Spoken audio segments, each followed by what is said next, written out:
What's up? What's up? We You in the already building. know, man. How we supposed to be? And you know it's me, the one they call Ooze, man. It's another Sunday, man. We here back in the building. Yes, sir. You already know. Excuse me while I fix my headphone plastic. I'm with my partner, the one they call Lucas. Yes, sir, man. And this Another is day the in MELLO-ROOM. Y'all already know what it is, man. Sunday fun day. We back here in the building. It's just us today. Yo, you got to start letting that rock out for me, like the whole intro beat, because you know that's my shit. Even That when is it's slow, the. I mean, that's yeah, the. but when it slow down and all that, like I need to hear it. You know Well, what I'm saying? unfortunately, that beat is produced by Patchman. I know and that's the only sample piece he gave up. When it dies, it dies. It's not me. No, I know that, but I'm saying like let it rock in the speakers till it dies. Like you cut me out, you fade me out, I get you. I be jamming, like I be Yeah, in the yeah. zone. Yeah, man. No, I get you. Shout out to Patchman on that, cause you know that beat is fire. He gotta finish it, but you know it's fire. Yeah, facts. Yeah, man. But y'all already know, man. It's the MELLO-ROOM. What's going Sunday on, fun world? day. Yeah, man. Shout out to everybody tuned in with us early in the game. I see a few people locked in and loaded, turned in. Jesse James was good, man. Big shout out to him. That was last week's guest, man. Yeah, man. Shout out Jesse, man. Big Doing his shout thing, out to yo. him, man. He doing his thing. He's on the move heavy. He grinds hard, and he pushes his movement to the pedal to the metal every day with his movement. Facts, so big yo. shout out to him, man. Facts, yo. Also, you know what I mean. Big shout out to Airs Printing. That's J Notes Like and the always. family. Like always, y'all already know what it is. They keep our fresh up to date here, and they can keep yours up to date as well. Yep. Don't be afraid to give him a shout out, man. Even though he's busy as fuck right now, you know what I'm saying. So let me Yeah. get that clear. He is busy like a motherfucker, Yeah, but yeah, he yeah. does his damnness to do what he has to do for his business. So please don't be afraid to give him a holler. You know, for any type of fresh needs you may need, ladies. You know, I know it's gym season for y'all with the leggings and all that. He got those on deck. You know, he got those on deck. You could make your own design, however you want to patent it out, man. Holla at him. He good with what he do. Yeah, You know what I mean? Also, big shout out to Craves Dessert. Y'all already know. Big shout out to them. It's iCravesDessert.net. That's what it is. Yes. And hit them up. She's you know still what I out mean? there doing her thing, man. So hit her up, man. Yeah, man. She doing, and it's been mad events. I've been seeing mad events going on for some reason. I've been seeing a lot I know of we weddings about taking to jump in the little mix soon. Yeah. I mean, I got my own events I'm about to be getting ready to gear up for and shit like that. Yep. But I've been seeing a lot of events out there. I've been seeing the weddings, you know, I've been seeing the bachelor parties, bachelorette parties. I've been seeing just, you know, baby arriving, things coming. Yeah, you know what I mean? I've been seeing it out there. And it's been on the gram. It's been all held off all year. Yeah. And it's been on the gram, you know what I mean? So big shout out to iCraves Desserts, and y'all need to get in the loop with them because they could definitely help out with some of the, you know, the baked goods for around the parties and things like that. Yeah. That's right up their alley. That's right up there, Allie. That's what she specializes in, basically. You know, little customized cookies or cakes or whatever to your liking, whatever you know you prefer. Indeed. You know what I mean? But like we always say, man, it's Sunday. We gonna make it a fun day. I understand they are getting all that back in effect. So you know what I mean? Y'all will be on the lookout because we will be we'll around be out places there. near you. Yeah, we'll You be know out what there. I'm saying? We'll be out there putting our, you know, getting our rep on, doing Don't what we harsh do. my mellow joints on. Yeah, y'all see my man, you know what I mean? He got some of the new gear in stock, you know what I mean? Yeah, man, So, go check it out on studio1025.com/MRP merch. indeed, All one word. indeed. Don't be afraid, man. Y'all hit up the website. You know, it's a lot of dope content on there. Also, a lot of merchandise. I'm gonna y'all tag can it in go the through. comments as well. Yeah, please on do, both- please do. That on way it both. make it easier for them to get there. You know what I'm saying? Oh man, I think P Dub Um, on too. Yo, what up, P? Yeah, I Yo, see P if you Dub don't in the if you don't building. see these shirts up there, give me a little bit. I'm working on the website. I do a lot here. You know what I'm saying? So give me a moment. But you will see the option to purchase these shirts up there. I'm in the middle of like, yo, you don't even know what you gotta do to add them shits to the website. It's crazy. But anyway, I'm in the middle of it. Just we got other merch up there, and you're gonna see other shit popping up as the weeks come along. Indeed. I just want to man. say that real quick. My bad. Nah, it's all good. We definitely want them to be aware of that. You know what I'm saying? But what's been going on, Mike? Man, how the week been, bro? Shit, man, it's been going, man. Doing my fucking thing, just getting through shit. You know, last night was a good. I got finally to take a break for a little bit. I feel you. You know what I'm saying? Go out to eat somewhere nice and shit. That was dope. You could drop the kids off at the at grandma's and shit. Yeah. You did the dinner thing. Yeah. I did too. You know what I'm saying? Not for nothing, man. That's something else about Orlando. A lot of y'all that don't know what's going on here. If you don't know, I'm about to let you know. So now you know. You know what I mean? right now for the month of September, and they extended it through the month of October. They've been doing the whole Disney magical dining thing. Yeah. You know what I'm saying? For those of you that locked up with your, take advantage of that. Take advantage of it. You're getting to go to some top-notch places, and it's beyond reasonable, for your budget. And I don't know what anybody's budget may be, but you know, for those of you who really ain't got it to do it how you regularly would want to do it, this is the perfect time for you to get out there and enjoy some of the things that this city has to offer. Yeah, you know definitely. What I'm saying? So they got some good restaurants out there. Yeah. They got some dope. I ain't gonna lie, they got some dope. I don't ones. usually be like bigging up Orlando as much as I should, but the restaurant game is it's on point. Yeah, it's on point. See, and me, I tend. I mean, that's common for us. You know what I'm saying? So like. Birthdays, things like that. We always hitting up restaurants and things like that. Yeah, I mean, it's common for me too in my family, but like we go to traditional stuff that people go to, but when you step outside, like what is it called? Magical dining. Mm-hmm. When you step into that, it's a little better. You getting to go into 4-star restaurants. Yeah. Four and up. You know what I'm saying? It's 4 and up, and it's also another way for you to step outside the box and try some different cuisines outside of your culture. You know what I mean? It's another way for you to get out there and just, really get a part of the melting pot. You know what I'm saying? Because Central Florida, it's giving you that feel of one big melting pot because it's a lot going on. It's a lot of different cultures. You know what I'm saying? Yeah, so facts. It's one way to really get out there and enjoy it and get around and see the scenery. You know what I mean? Yeah, man. And also, if you've been tuning in too as well, we have a question of the day. Indeed. So that you can answer the trivia question. I didn't go over with you. Well, I got one just in case you didn't know. And no one won last week, but I got to change the question because let me just put the disclaimer out there. If you have won, you have 60 days before you can win again. And I know who wins because I keep track of it. So you got 60 days before you can win again. So let's give other people a chance. So if you know the answer and you've won already, please don't write in the comments the answer. Please. Yeah. Tag one of your people and make them answer it. Yeah, it's something like that. Yeah, show love. Yeah. Put us in the ear of somebody else. You know what I'm saying? So tag your friend. And let them get to answer it. So usually we get into a song a little bit, but I'm not there yet. But after that, then I'll be reading today's question. So if you want to know if you win, you gotta tune in through the whole show because I won't announce the winner towards close to the end, and that way you can know whether or not you won your free T-shirt with a mask, or if you're a local, your free studio time, 2 hours. Sponsored by Studio 1025. Indeed, man, definitely. And AC, big shout out to Jesse James. You know what I mean? He said he on the magical dining wave too. Loving shit. it. All right. Loving it. Big shout out to him, man. You know what I'm saying? And that's true, man, and it's super dope. That's one thing I want people to understand. Like, this is a way for you to really get out there and, do different shit. You know what I'm saying? We've been locked down for so long. Why not step out and do something? Yeah, facts. But do it in a safe manner. You know what I mean? So get your mask, wear your gloves, do what you got to do to protect yourself. Because let's not act like we up out of this pandemic yet. For real. So, but anyway, back at the ranch, man. Yo, Mike, man, what's been going on with the week, man? Because I ain't even get to see you, man. I've been fucked up this whole week. Like, I ain't even gonna front. One thing I've been learning a lot, you know what I'm saying, a lot about is paying attention to the signs that life gives you. Right. You know what I'm saying? Like, and it gives you so many different signs and so many different things. It talks to you on an everyday basis. Yeah. And that's crazy you bring that up because like outside of this, outside of the podcast or whatever in our personal lives, anybody who knows me, sometimes I'm always talking about that. Mm-hmm. And it's like, it's hard to explain it it's hard to explain, period. But you understand it when you get to understand it. Like it's like that Bible parable I always keep saying. Like, there was a Bible parable where these two people were in a flood, and they're on top of the roof, and they were praying to God, like, send me a sign that you're gonna help me. Mm-hmm. And then some dude came by, like on a little piece of board, and was like, get on, we gonna row to safety. And they were like, nah, we waiting on God.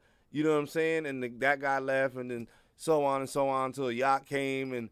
And it's like it's knowing to look where the signs are. Yeah, and it's like, for instance, that board, they said we waiting for God, not paying attention to the fact that wasn't. Yeah, right. That's the point. That's the point of that parable. Is just like, you're looking over here because you're told, hey, ask over here for this sign. But the signs don't always come from the direction you're asking from. That's a whole It could fact. come from behind you, and you don't even know it if you're not on, if your head's not on swivel, basically. Yeah. That's a whole fact. Now, me, I'm a whole different breed with it. You know what I'm saying? My shit stay on a swivel. So me, I'm constantly paying attention to the things going around me in life. Yeah. You know what I'm saying? And with those things going on around me, one of the things that I'm getting out of it is that I really gotta like slow it down.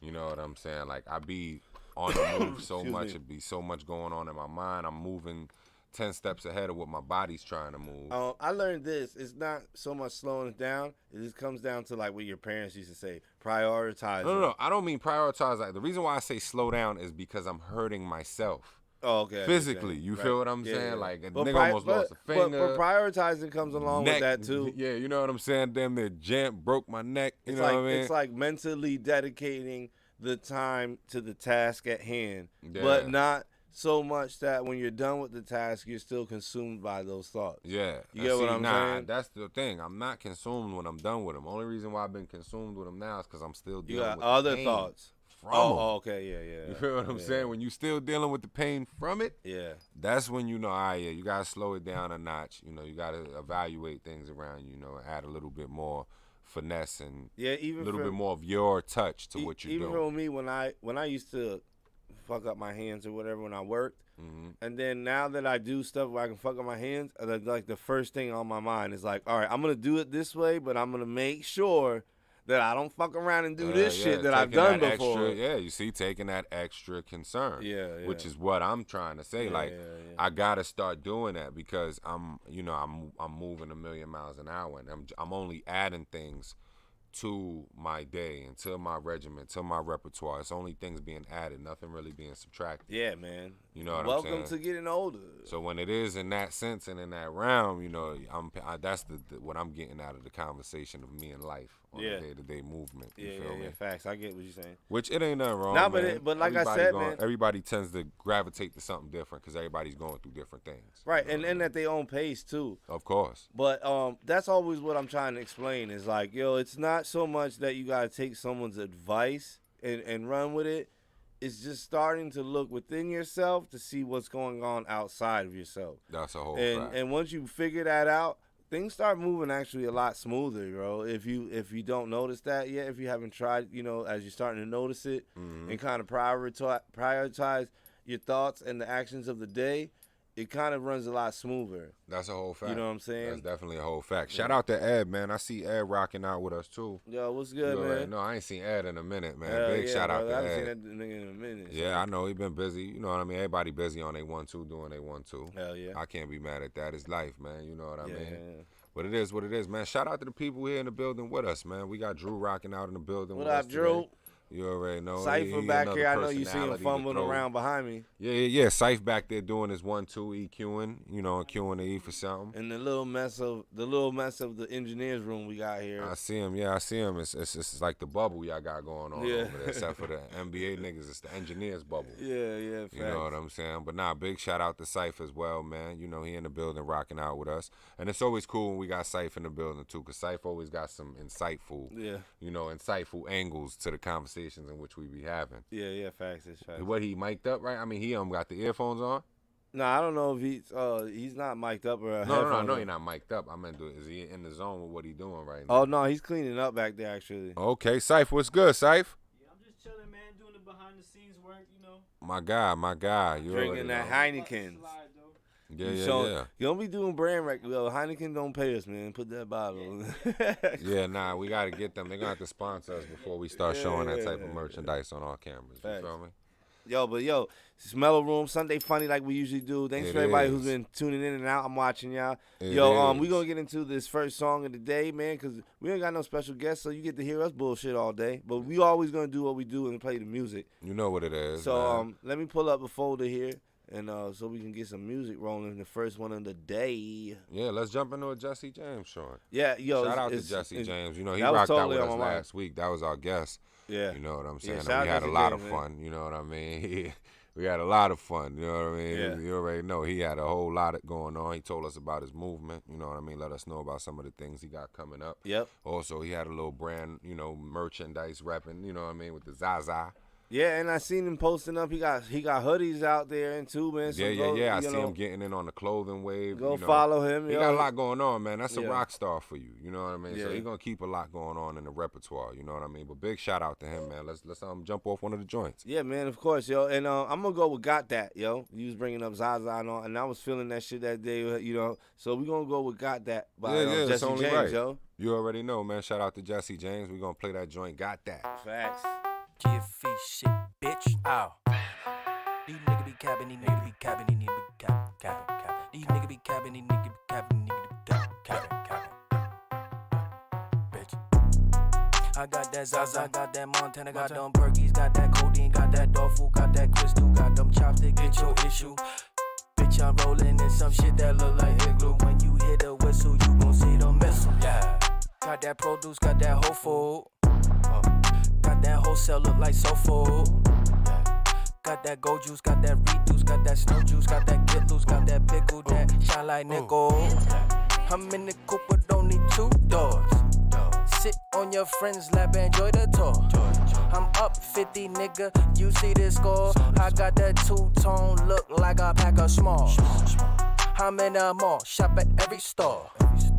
These niggas broke, worry about what's yours. I'm worried about my money, nigga. Ready out the door, nigga. In the penthouse, nigga. Like the flow. Yeah. Shout out to them killers in Pompano. Yeah. Baby mix black and white domino. Yeah. Baby think she really low, but I can see she kinda hoe. Kinda hoe. Hey. These niggas be gabbing, these niggas be gabbing, these niggas be gabbing. Yeah. These niggas be gabbing, these niggas be gabbing. Yeah. Got that Zaza, got that Montana, got them Perkies, got that codeine, got that tofu, got that crystal, yeah. Got that Zaza, got that Montana, got them Perkies, got that codeine, got that tofu, got that crystal, yeah.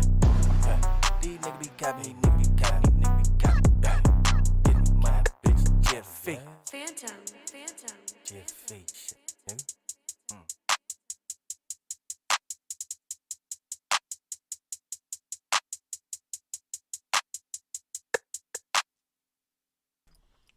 We back in the building. You already know we back in the building. Yes, sir, man. And that was Jesse James with Got That.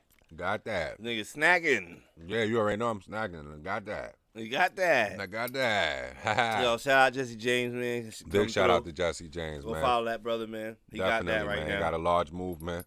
Got a lot of music on the rise. He's on the rise with it. So, you know what I mean? Check him out. Get in tune with him. You already know what it is. Big facts. But, yeah, man.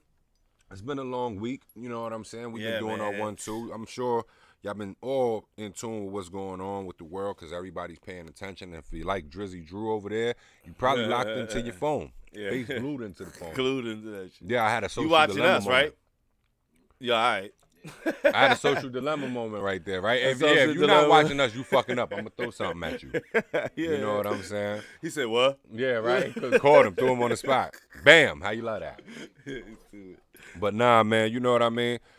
Basically, like I said, before we jump into, we got the Today in Hip Hop, we got Ooh Sports, we're going to talk about, we're going to jump in, we just going to jump around, you know what I'm saying? There's a whole lot of shit going on, a lot of funny playing shit in the for world. y'all for today. You know what I mean? First thing, I'm going to jump it off with. Oh, wait, there's something playing. I'm sorry. Almost forgot. What's up?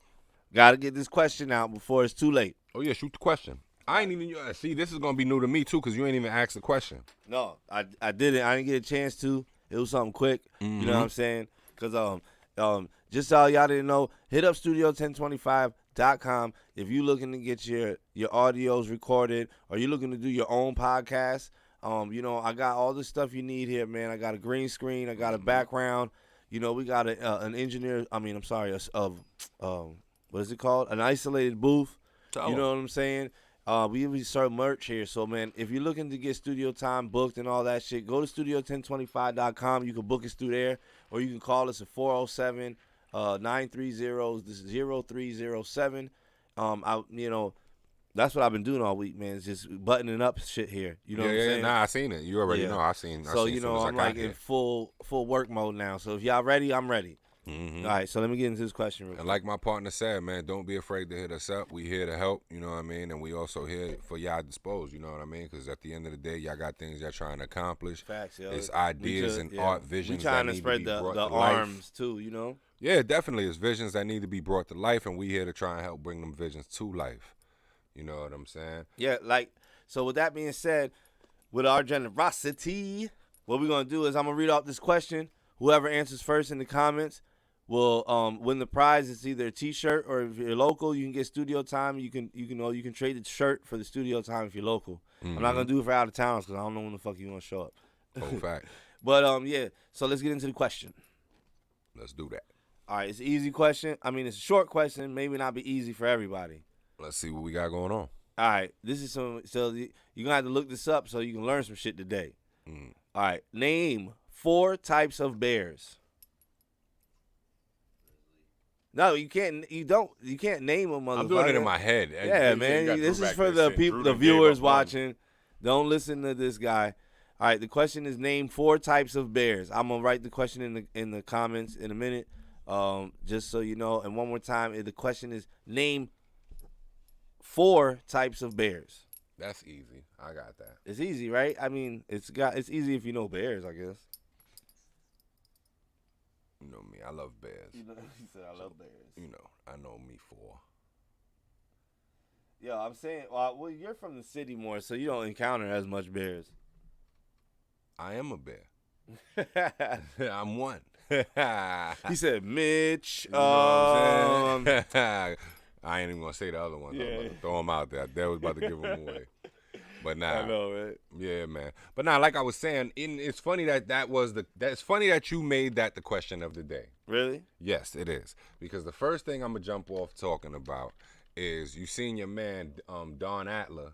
You know what I mean? He was from the Joe Exotica documentary. Yeah. You see, he done got wrapped up too, man. I was looking Yeah, at they it got too, him. and it They was got just him now. Yeah, they booked him for like some animal cruelty shit, animal. Man, after that trafficking. show, you know, mad people was going down for that shit. Yeah. Bro. Nah, but I'm saying, yeah, you see when it premiered, and now they booking him. Yeah. You know, that's the But crazy it was shit. COVID, so like, there was no courts open. Like, the problem with COVID is a lot of these people, like, this is what I keep telling people. In 2021, you're gonna see a lot of convictions pop up. Mm-hmm. Because if a lot of people got indicted or arrested in this year, there was no courts. So for them to go to court is gonna be when courts open back up. Yeah. You know, so in a lot of these places they don't have courts open back up yet. Mm-hmm. So you're gonna see a lot of people start going through litigation and shit like that. Well, yeah, nah, it was crazy. I see they have wrapped your man up, you know what I mean? In his mind, he said he's disgusted, and, you know, he's appalled that, you know, this is happening. He feels like he's violated. Yeah, exactly. You So know nigga, what you I'm on saying? camera and shit. Yeah. He said, man, come on now. Let's not act like you was pimping them tigers with them hoes, man. He said it was out of It was a context. package deal. It's Let's out of not- context. You know what I mean? Let's not act like that was a package deal. You know what Yeah. I'm saying? You seen him on the documentary. He was like, Yeah, yeah, yeah. man, you know, I keep my wives. Called them his wives. He was all. That's the how he nigga made that it was sound shooting good. at him, right? Yeah. Yeah. Oh, that's what I didn't get about that documentary, right? What? Is that, like, I guess it's because it was where it was a legal state where you could do some shit like that. Mm. But they was like on Netflix, they just shooting at each other. They all shooting at the air, threatening motherfuckers online. Like, Carol Baskins, you see this? Wow. Well, Like, yeah, I mean, you know, but you I gotta thought that was the understand, this craziest part years, of it. This was a few years back. Yeah. You know what I'm saying? So this is when, I guess this is internet with limited censors Yeah. at that point in time. Yeah. You know what I'm saying? So what That they was were when it doing, was fun, you know? Yeah, but what they were doing, they were actually pushing the envelope with shit until they got shut down by CDC or whoever they got shut down by. Yeah. Not the CDC, the FCC. FCC, I'm sorry. You know what I mean? But yeah, so in that case, when you really look at it, they were doing what they were doing until somebody came and told them, like, yo, you went too far. Yeah. You know what I mean? But even with him now, and he's just one of a few that are actually getting caught up with shit right now. Yeah. You know what I'm saying? Because the other dude, the one that got this shit from the Tiger King, that took all his shit that they said came in and stole everything, him and his lady. Yeah, that would make. He been wrapped up in shit too. Yeah, the whole time since after the Netflix. Since taking over with the shit. Yeah. So, you know, you really look at it, it's like, That was a shit show, man. That shit was all fucked up. He said that was a snitch show. No, a shit show. A shit show? Yeah, it was. Actually, speaking of a shit show, I'm gonna tell you some shit. I'm gonna tell you a jewel to check out real quick, and this is on the comedy side. Yeah. And it's because I know you fuck with this type of comedy and all that other type of shit. Check out the show Schitt's Creek. Yo, I've been seeing it, and just because of the title, I always go, forgot what was that other movie? It's called Up the Schitt's Creek Without a Paddle. Other movie that was called Without a Paddle. Mm-hmm. So I always kind of make that reference. I'm thinking it's probably comedy. I gotta watch this shit. Yeah, check it out, man. It's funny, man. I forgot the dude name that's in it. He's hilarious. You know what I mean? Yeah. Oh yeah, John Levy. John Levy. Yeah, there you go, John Levy. He hilarious with it, you know what I'm saying? Yeah. But you already know it's one of them shows that it's dry humor comedy. It's you know stupid comedy. It's what I call stupid comedy. Yeah, there you go. It's because I got this tendency, like, if you trip over a tree branch and fall, I'm going to laugh as I'm picking you up. Like, yeah. He said, I'm going to laugh as I'm picking you up. Yeah, because I don't know. I don't think you're getting away from the laugh. Yeah, my instant reaction is to laugh. Yeah. So, like, instead of trying to hide, like, hold it in and shit, I'm going to just laugh. I'm going to help you and shit and feel bad and all that. Definitely. But I'm going to fucking laugh my ass off. But definitely, when you get a moment, check it out, because there's something that I'm like, yeah, Michael definitely take on to that shit. Yeah. You know what I'm saying? But it's a cool show, you know what I'm saying? But like I was saying about your man Don Adler, it ain't really cool for him no more. That show changed his life in a negative way. Yeah. You know what I'm saying? Yeah. Mind you, look, your man Tiger King, he's still in the Bing right now. Yeah, man, and he's probably Carol not gonna Baskin, get out. She's still trying. Well, to he's dodge still trying to get out. Up. She's still trying to dodge. Carol Baskins, Baskins, she's trying to for her husband. Carol Baskins is trying to do the runaround and get as much money as she can. Yeah, she on Dancing with the Stars. I was about to say she on Dancing with the Stars, right? Mm-hmm. She be doing interviews, all that shit, dog. But I heard on the radio about like a week ago or whatever that they picked her up on another indictment or something for something. That picked her up, but like they served her the warrant or some shit. Like, you know, they're like, oh, we're picking up an investigation about something. Oh shit. Oh, okay, I remember what it is. The family members of the husband that is supposedly she killed. Somebody from Dancing in the Stars made a comment. So because they made a comment, the family members are kind of countersuing against that comment, but it allows to open the door for investigation to what happened to their father or brother or whatever. So that goes to show you, man, what you say. Be careful what you say. It ain't what you say. It's yeah, how you say it. And isn't that so funny? Like, I mean, I'm not fucking super old and shit, but like anybody older than us and would know that you weren't supposed to put your shit out on social media like that. Well, I mean, like we grew up knowing that though. Like even when we took Polaroid pictures, people would be like, "Take this out of the Polaroid picture because it incriminates you. Don't take pictures of." Like we knew that as kids. We didn't take pictures really of us drinking or smoking and shit because it could incriminate us at the end, basically. Yeah, but social media came and people were like, "No, this ain't incriminating." Motherfuckers lost their mind. But I mean, the thing about it is that you got to look at it. In some cases, fame comes out of this shit. In some cases, it's the notoriety that's coming out of it. In some cases, it's a check attached to it. Yeah, of course. You know, so. What you'll do. Yeah. you know what I mean? Exactly. What would they do? You know, and for some, it's chasing a check, you know, and for some, it's just you didn't have common sense to begin with, so now you're just putting it on display. Yeah. You know what I mean? So that's for many, like it's 85%. Well, yeah, I mean, for many, it's different shit. You know what I'm saying? And my thing is this, and this is the only thing that I really see out of this is it is all of us attached to it. All of us are added in some way, some shape, some form. But none of us are asking the question like, what's happening with the privacy? Yeah, that's like, what's crazy. Nobody's asking that question. Nobody. You know what I'm saying? It's oblivious to them. Yeah, it's like a lost fucking art or some shit like that. Yeah. And nobody's actually catching that point. Like if you read your disclaimers on most of these things, you know, you basically signing your rights to your information to them. Mm-hmm. There is no receipt to you. Yeah, like when you go to a bank and you do spending and you get the paperless bill, you can still apply for the paper to be sent to your house so you can see the transactions on paper in front of you. That's a whole fact. You know what I'm saying? That's a whole But fact. social media don't have shit like that where you can go somewhere and request your backlog of shit without it going through loops. You know what I'm saying? Without That's they being why I say, like, you know, well, we for got to me, verify if this is you anyway. And that's why I say for just, me it's the cautious approach, you know, because I'm one of those who still values my privacy. You know what I'm saying? Right, and that was kind of the reason why I was so shady on my personal Facebook page and shit, because like I said, man, I don't know what it is. I know it's not a creepy thing, but I just found it creepy that, like, when it comes to liking or sharing or whatever, the way you do your own personal life, people kind of judge what they want to like and share from you. Yeah, and I thought that was crazy because, like, if you was my friend and I was following your personal page, and you put a picture up like "Happy Birthday," I'm gonna like it or share it. If you put a picture of your kid and I'm gonna like it and share it, either the same way. But it seems other people be like, you post a kid and then 50 people are all on your page, but you post something like an accomplishment or like you bought a new car or something and it's got 10 people. It's the niggas who want the ride and shit. Yeah, you know? yeah. It creates its own narrative. Yeah, right. And then it gets bypassed. So it's like, because it's creating its own narrative, right? So it gets bypassed, and what happens? Well, in my experience, what happens is, say you get on the phone, or you go back home, or you live in a different state, and you go see these people, and then you meet them, and they're like, "Yo, man, you look like you're doing good and shit, whatever. I seen you post like yo, all right. If you see me post that shit, I'm doing good, nigga. Everybody's doing good if you letting that tell right, it. exactly. So how are you gonna approach me now and say I look like I'm doing good when you could acknowledge that over there too? He said, nah, I didn't know if you had it. Right. He said, I didn't know if you had it, so I didn't want to make myself look stupid. I just always found that weird. I mean, hey, like, you can call me, if you're my friend, you can call me and ask me, like, yo, dog, how you been?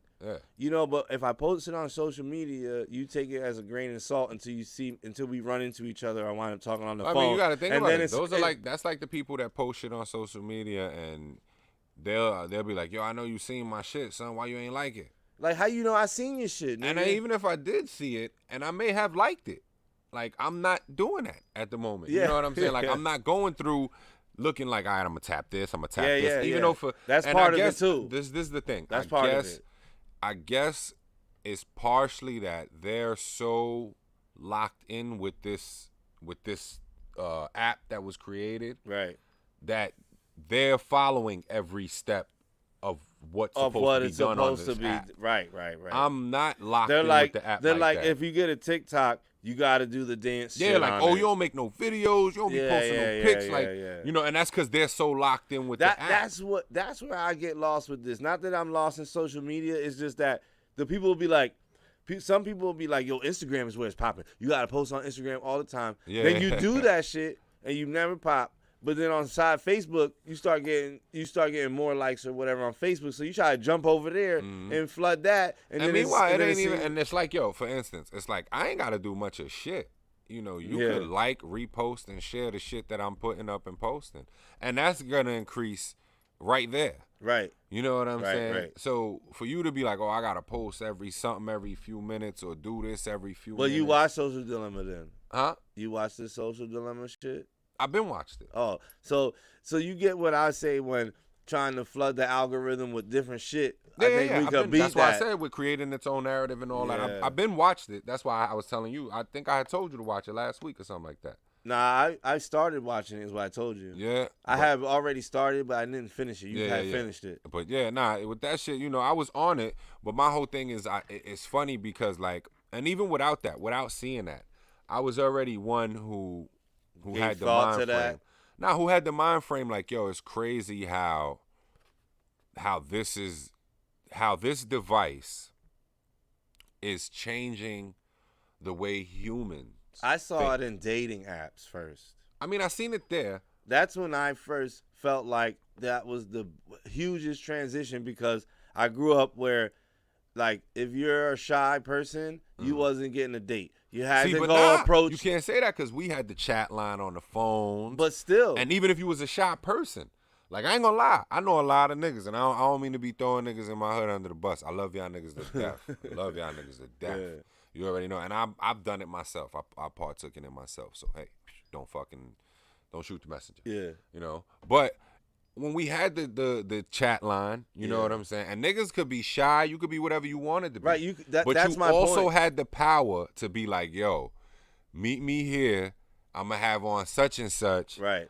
And you not have that on, and you are actually standing there to see what walked off the train. Right. You testing the waters. You know what I'm saying? But check me out though. That's almost what I'm trying to say. Is like in the era of where if you were timid, it was harder for you to get a date. You had to show and prove, right? Mm-hmm. Dating stuff came along, except for the chat lines and maybe the early AOL chat line shit. Maybe besides those, even those, man, those were like early catfish devices too. Yeah, of course. You know what I'm saying? But traditionally, you had the chat line, motherfuckers was catfishing like a motherfucker on them chat lines. Hell yeah. But what I'm saying is that traditionally as a man, you had to be a certain type of man to attract a woman. If you were shy or timid, it maybe took you a little longer or a different way.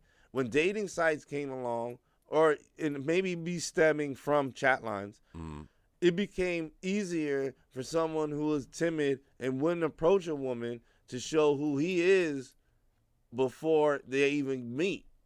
That's true. So like that, I can see what you're saying with that that. changed perspectives immediately because it went from, all right, this guy looks good, he got the clothes and shit, whatever, but then you got to meet him to find out he's a piece of shit.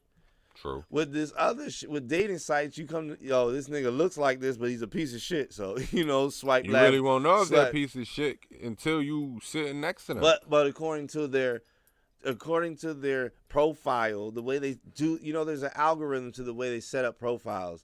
Like on Tinder, they say you got to put dogs, you got to put like kids, and you'll get more swipes and shit. So there's like there's a template to this shit. Yeah. So like that way you set up your template can make you seem what you are or are not. Versus I gotta talk to this person face to face right there and make that decision right there. You can go through somebody's social media shit for months, and then he just posts a picture of a dog, and and everybody on his shit. Yeah, they're like, oh my God, all right, I'm gonna talk to him because I was, but then he did that dog picture, and now I'm all over him and shit. But then you do like this fake relationship until you meet each other. And then you find out, I don't fucking like this dude, or I don't like this me, girl. For instance, I'm the type of person, I don't care whether you like this shit or not. You know what I'm saying? Yeah. And even if you do like it, but you don't tap like at the moment, when we see each other, like I've had this happen to me. Yeah. You know what I'm saying? I'll see people that I fuck with on social media and shit like that. And they may not have liked what I posted at the moment. Yeah. But when they see me, they like, yo, I seen that shit you posted. That shit was dope. Yeah. I'll take it. I'll take the recognition. Yeah, I take it as a grain of salt too. You know what I'm saying? Me too. Like, for me, what I'm saying is it doesn't matter to me whether you hit the like. No, I'm agreeing with you. That's what I'm saying. I'm like that too. I can have somebody say that, and I won't be like, "Damn, nigga, you ain't share it and shit." Yeah, nah, I feel just as good. Whatever, you know what I'm saying? The most I probably say is like, "Yo, next time just share it for me, yo." Yeah, and I'm not even. For me, I ain't even gonna say that because it's like in some cases, you shouldn't have to tell them. I want you to do what feels natural. Right, facts. And in life, a lot of us should learn to do more what feels natural. But this all falls back to what I'm basically saying of like how we built this mindset of what people should be or act like based off of internet profiles. Yeah, that's a whole fact. You know what I'm saying? I agree with you. Like I should act this certain way like this because that's what I'm trying to portray in my profile. Yeah. Like you're living up to a fake hype. Because when the doors are closed and the lights go off and you lay down with your significant other, that's the real part. Yeah. So you can't social media that shit. Very true. And I think that's what, they say divorce rate went up this year because people had to stay home with each other. And I think that's a fucking what's the word? He said, "Man, I was tricked. I don't like this." That's the outcome. That's the outcome of what we talking about. Yeah. Like kind of being tricked into being into these relationships based on how we set up our profiles. Yeah, your ass fell for the Willy Bobo online. Yeah. And now, now it's through. Right. Right. And it puts it in perspective of like right now we're going back in the winter. So for a lot of people it's cuffing season coming up. Yeah. You know what I'm saying? Cuddling season for a lot of y'all that it's gonna be cold. You're looking for somebody to snuggle up with. Your season's rolling around. So all of those and this is where it gets real tricky. is because we were locked down for the whole summer. Yeah. So there's no like. What did you acquire new? Right, that you could potentially for y'all to get that off. Yeah. What did y'all acquire new for They're y'all doing to it right get that now. off? They're doing it right now. I'm assuming so. Because I've been, you know, as I go through my social media and more people go out, you know, they're just posting their outings now. Yeah. And then you can see the background, and I'm just like, man, there's mad girls out there, nigga. There's mad people out in general. Yeah, like there's people out everywhere. Yeah, they're everywhere, and it's crazy because like, even going out last night, you know how I'm not unaware, but you know how unaware I want to be about like wearing my mask or whatever and shit. Yeah, I feel you. So I'm like, I'm going in there, and then my wifey's like, make sure you bring your mask. I'm like, I got one. You know, I parked the car. She's like, you got your mask? I'm like, oh shit, yeah, all right. You know what I'm saying? Nah, my shit was in. They were on it. As soon as I pulled up and I seen it, I was like, oh, you gonna need a mask in this motherfucker. You know, I'm walking through, and you know, people don't eat with their mask on and shit. And I'm just thinking in my head like, God damn it, man.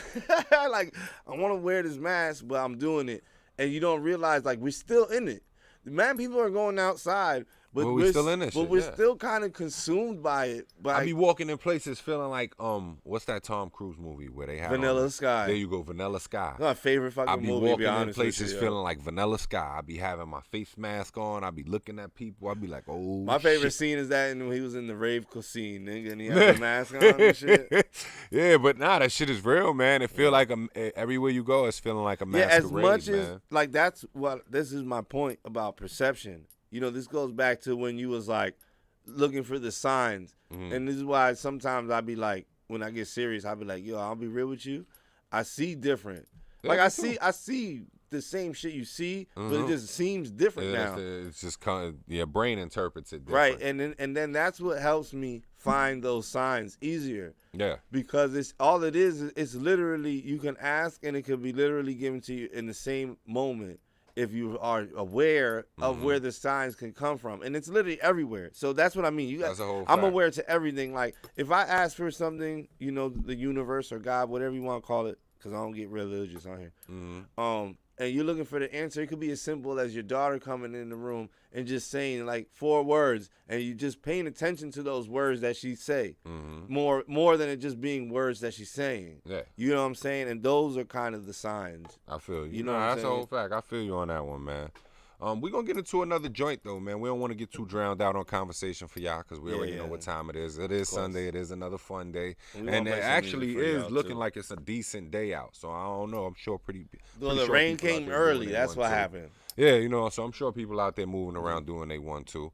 But on that note, man, let's jump into a joint here in the MELLO-ROOM, man. Yeah, right before I get into a joint, again, I just wanted to throw this out there, man. There's a question in the comments. It's name 4 types of bears. Name 4 types of bears. If you answer this, if you want, you could say Mitchell as one of the types of bears. We'll accept Mitchell. I get that a lot. You know what I'm saying? We'll accept Mitchell as the 5th answer. Yeah, man. Starting 5. But, yo, man, answer the question in the comments. The first one to do it, man, will win a T-shirt and a mask. It could either be the Don't Harsh My Mellow joint, or it could be the MRP one he's wearing, or the original joint, or the newer one with the broader what is it called? The M with the headphones, like on the hat. It could be, you know, it is what you want, man. It's your world here. You know, we just happy to live in it. You figure, deal me? Yeah. So just letting you guys know that. All right, back to this song we got here, man. Mm-hmm. And it's crazy because like I play him once in a while, but I like this Low Life Joe joint.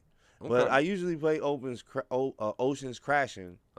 But let's play the other one today. It's Low Life Joe and Polo 407, and it's called Worth It. Shout out to Low Life Joe, man. You already know. Yeah, I'm going to tag him in the comments. Let me tag him here real quick. Yeah, man. Big shout out to him, man. He do his thing with the music. Like I said, we've been working on getting him in here. You know what I mean? But he be busy. We be busy. You know what I'm saying? And I know he got a lot going on. So you already know we going to work out the scheduling situation, and we are going to get him in here. You know he already commented. I was just about to tag you, brother. You already checking this out, huh? Oh, yeah? Yeah, I don't know where you commented from, but I will search in a minute. But, this is for you, brother. This is your joint, Worth It. Yeah, man. Y'all already know this is Low Life Joe and what is it, 407? Polo 407? Polo 407. Polo 407. This is Worth It, y'all. You already know what it is, man. Facts, yo. MELLO-ROOM. Easy. Shit now, nigga with the shit now. Told that bitch to go and get down. Polo with the shit like Ay, just different with shit now. Polo in the bed now. Know why you do that shit? Shawty worth it, ain't no harm in these files. Shawty worth it, so we ride with the top down. She got a man, but what is there to stop now? I watch her play with it, no chance for time out. Shawty worth it, ain't no harm in these files. Shawty worth it, baby, slide onto my spot now. She got a man, but what is there to stop now? I watch her play with it, no chance for time out. It's been a minute since a nigga tried to kick it, found me back on Instagram, and now we on. Ay, you like my pictures, done my message, quit the stressing. I can see your man ain't nothing like we was. Ay, she stick around just like a logo. Ay, pussy wetter than a turbo. Ay, remember when you sent me photos? Ay, talking about your man ain't home though. Ay, been a minute since a nigga tatted us. Remember when we used to get out after class? Ran it up, we made it happen, you the bad. Bitch, don't get a head, still see I'm sad. Fish, pussy wetter than a turbo. Ay, she stick around like she a logo. Ay, remember when you sent me photos? Ay, talking about your man ain't home though. Ay, shawty worth it, ain't no harm in these files. Shawty worth it, so we ride with the top down. She got a man, but what is there to stop now? I watch her play with it, no chance for time out. Shawty worth it, ain't no harm in these files. Shawty worth it, baby, slide onto my spot now. She got a man, but what is there to stop now? I watch her play with it, no chance for time out. It's been a minute, I've been out just trying to get it. I just had to take a second, hit your phone. She say, oh no you didn't, you been playing like a scrimmage. Go ahead boy, your time ticking, metronome. Yeah, you made me wanna shut the block down. Yeah, pull up on you, we gon' slide out. Yeah, they looking at you when you hop out. Yeah, girl you the business and you worth every penny. Yeah. Shawty worth it, ain't no harm in these files. Shawty worth it, so we ride with the top down. She got a man, but what is there to stop now? I watch her play with it, no chance for time out. Shawty worth it, ain't no harm in these files. Shawty worth it, baby, slide onto my spot now. She got a man, but what is there to stop now? I watch her play with it, no chance for time out.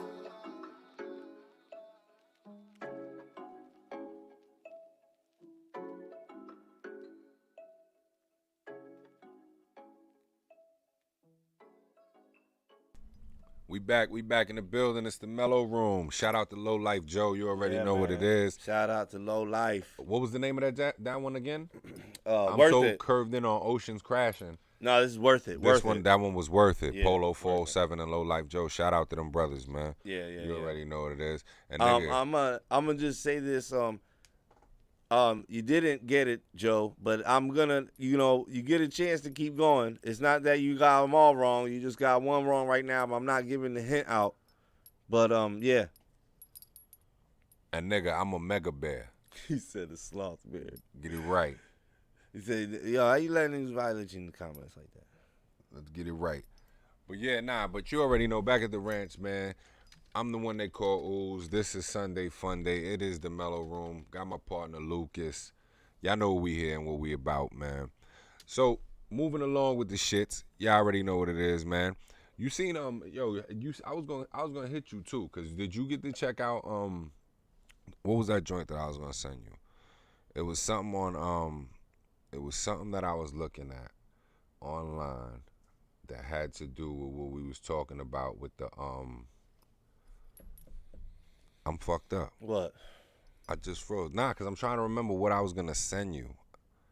I was looking at some shit online, and I was like, damn, I meant to shoot the shit to you. But I wouldn't know. Like I said, it was moving too fast. I'm going to get back to it. I'm going to get back to it because I was moving too fast on that one. Yeah. I was moving way too fast on that shit. Yeah.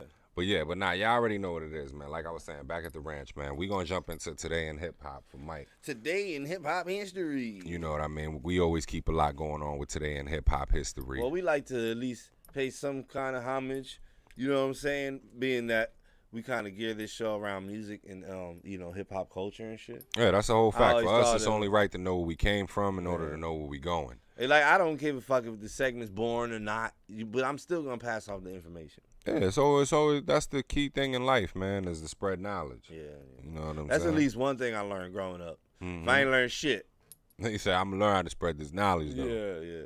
All right, so let's get into it, man. And I like this first one already, yo. Oh, I love it. I see the picture. Happy Born Day to MC Light. Mm-hmm. I feel happy to say that, actually. Legendary queen. October 11th, 1970. Yeah, one of our legendary queens of this hip hop thing. Yeah, man. I'm pretty sure if you talk to a lot of these women rappers nowadays, some of them got to have some influence. You know what I mean? Oh, I'm sure all of them. know? I'm sure all of them got an influence of some force or some source. Yeah, they have throughout their musical career from like, you know what I mean? If you look at it, shit, even with Down to Now, because even when you look at what she does now, as far as what it, she does a lot of the announcing. Yeah, for a lot of the bigger. Didn't we go through? Was it her? Was it MC Light? We went through her catalog one day. Yeah, we did. We went through. Yeah, we went she through a little bit of hers because it was one of her albums or something like that, and we talked about how she does the voices behind a lot of your award shows. Yeah, and things like shit that. like that. Yeah. You know what I mean? So it's definitely dope, and you know what I mean. That's definitely a way to keep her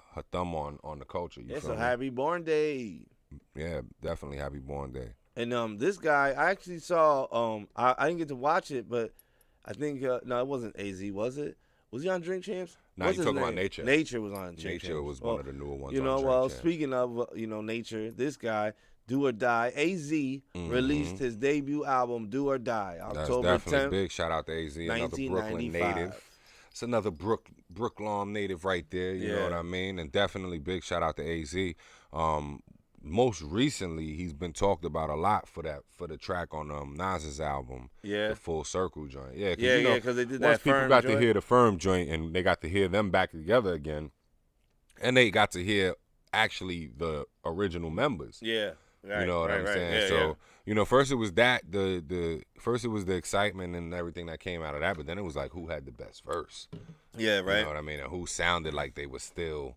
Had that edge and that hunger. Yeah. You know, a lot of people were talking about AZ on that track. It definitely was a cool thing to look, being that, we're like classic, Yeah, definitely. What do you call it? We like anything coming from those four, I think and I think we got cheated because we never got the whole picture the way they wanted to put it together with Dre doing a lot of the production and the engineering for them. Yeah. You know what I'm saying? If they would have got to put that picture together the way they saw it, yeah.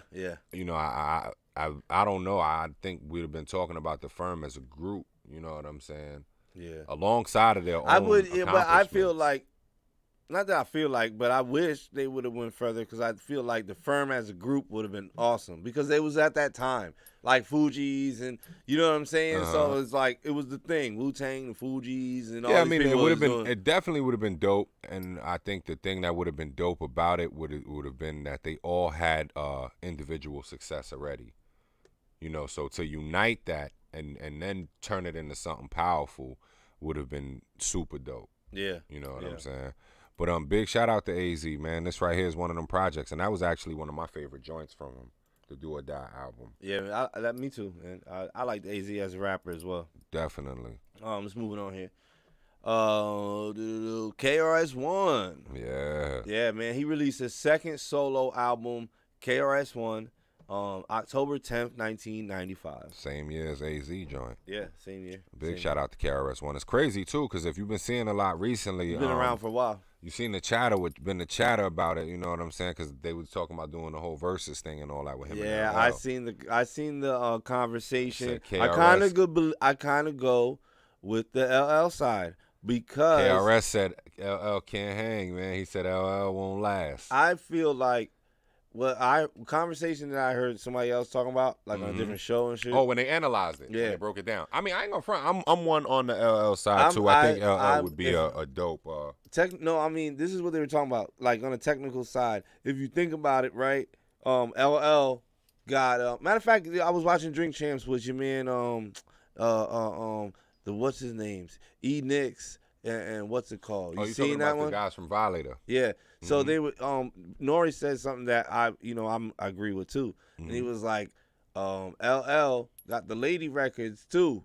That's a whole fact. And they were even agreeing with E-Nix, and the other dude was agreeing. They were like, yo, LL's a beast still. Like, he'll get up there and still hold energy and shit like that. It won't be like Fab, where Fab kind of just fall back. Well, nah, they even kept it 100. They said, yo, LL he still looks for that type of shit. Yeah. You know what I'm saying? But so, but if we were to talk about it in that term and watch it versus, I think that's the truth. Like LL would wind up winning because as much as we love KRS-One records, there's gonna be an LL joint that you throw on that even you are gonna be like, oh shit, nigga. Oh, nah, it's a whole fact. It's gonna be a few of those. Right. It's gonna be a few of those, and that's the beauty of the versus idea, the whole thing that Swiss and Timbaland created with this, and it really is to celebrate these guys' catalogs. Yeah, hell yeah. Because a lot of the times, a lot of these tracks you forgot they did, man. You know, and it's sad to say, like, you forgot they did, because these are tracks that left such imprints. The only reason you forget is because, first of all, nobody plays CDs and records no more, so you don't really have your catalog anymore. Well, no, that's unless true, you're a DJ or something like that. You got it on all these major platforms, Spotify, iTunes, all that shit. But the issue of that is you having – it's accessible, but it's not as accessible as you think. Like, before, these were, you carried around CD catalog thingies and you flip through your shit and you're like, oh, yeah, forgot about this one. This is my thing, though. It's there. It's just how often are you getting in your car and typing in KRS-One when you go to start playing music? That's my point. That's what my point is. The problem. You know what I'm saying? And it's not a problem because it's whatever suits you and whatever floats your boat. You know what I'm saying? But for a lot of these, for a lot of the younger generation, if we don't introduce it to them, how will they know? Yeah. So I guess I'm gonna be like the old people we grew up with, because I be in the house. But the unfortunate part is that all our shit got cuss words in it. But I be in the house with the kids. You know, I'm playing. That's expression, man. I'm playing Fugees. I'm playing Wu-Tang. I'm playing Jay-Z's. You know, like for me, that's when I play those things when I'm at home cleaning or just chilling. Yeah, and see, for me, it's like even for myself, like I'm a weird, not a weird person, but I just have such a wide range in which I listen to music that it's like, you know, I may be in my 90s hit. Like the other day, I was riding with one of my coworkers, and he was like, "Damn, you just took me back to a time," and he older than me. You know what I'm saying? But I don't know, like it was just on the way back from wherever we was coming from. I was just on some I just want to hear some like that old West Coast hip hop sound. Yeah. You know what I'm saying? So I went into Tidal, you know what I'm saying, and I jumped all the way back to where I knew the sound I was looking for, so I had to go to what started the sound. Yeah. And I was like, all right, I'm gonna start with Dr. Dre, The Chronic. Yeah. You know what I'm saying? And I played a couple joints off that, and then I was like, all right, where I'm gonna go to from here? I'm going to Snoop Dogg. Yeah, that's Gin how. and Juice. I get what you're saying, because I'm going to the whole dog. That's how I was. That's how I was yesterday in the morning, because I'm like, all right. I started singing a song in my head, and then I was like, yo, I want to hear it. Yeah. And then I was like, yo, that's how I started with Biggie. I was singing Respect in my head. You know what I'm saying? Then I was like, you know what, I want to listen to it. Then I listened to Ready or Die. And then it brought me somewhere else where I was like, yo, man, I want to listen to Wu-Tang Forever right now, nigga. Yeah, you feel what I'm saying? And that's why I say, like, Yeah, unless it's us to jump in there and be like, all right, this is what I feel like hearing today. Yeah. You know what I'm saying? Then how they going to catch it? How's it going to go on to that next person? Yeah. You know what I'm saying? It's funny because, like, it's like, for instance, my wife definitely learns all that music from me right now. Yeah, it's like, for instance, she's like, example. I'm over there. I put the Fugees on, and I didn't let the Fugees rap not one part. You know, I'm singing the whole song, the hook, the ad libs and shit. It's like, for instance, one of my youngest brother. I know them shits by heart. You know what I'm saying? My youngest brother, JJ, right? Yeah.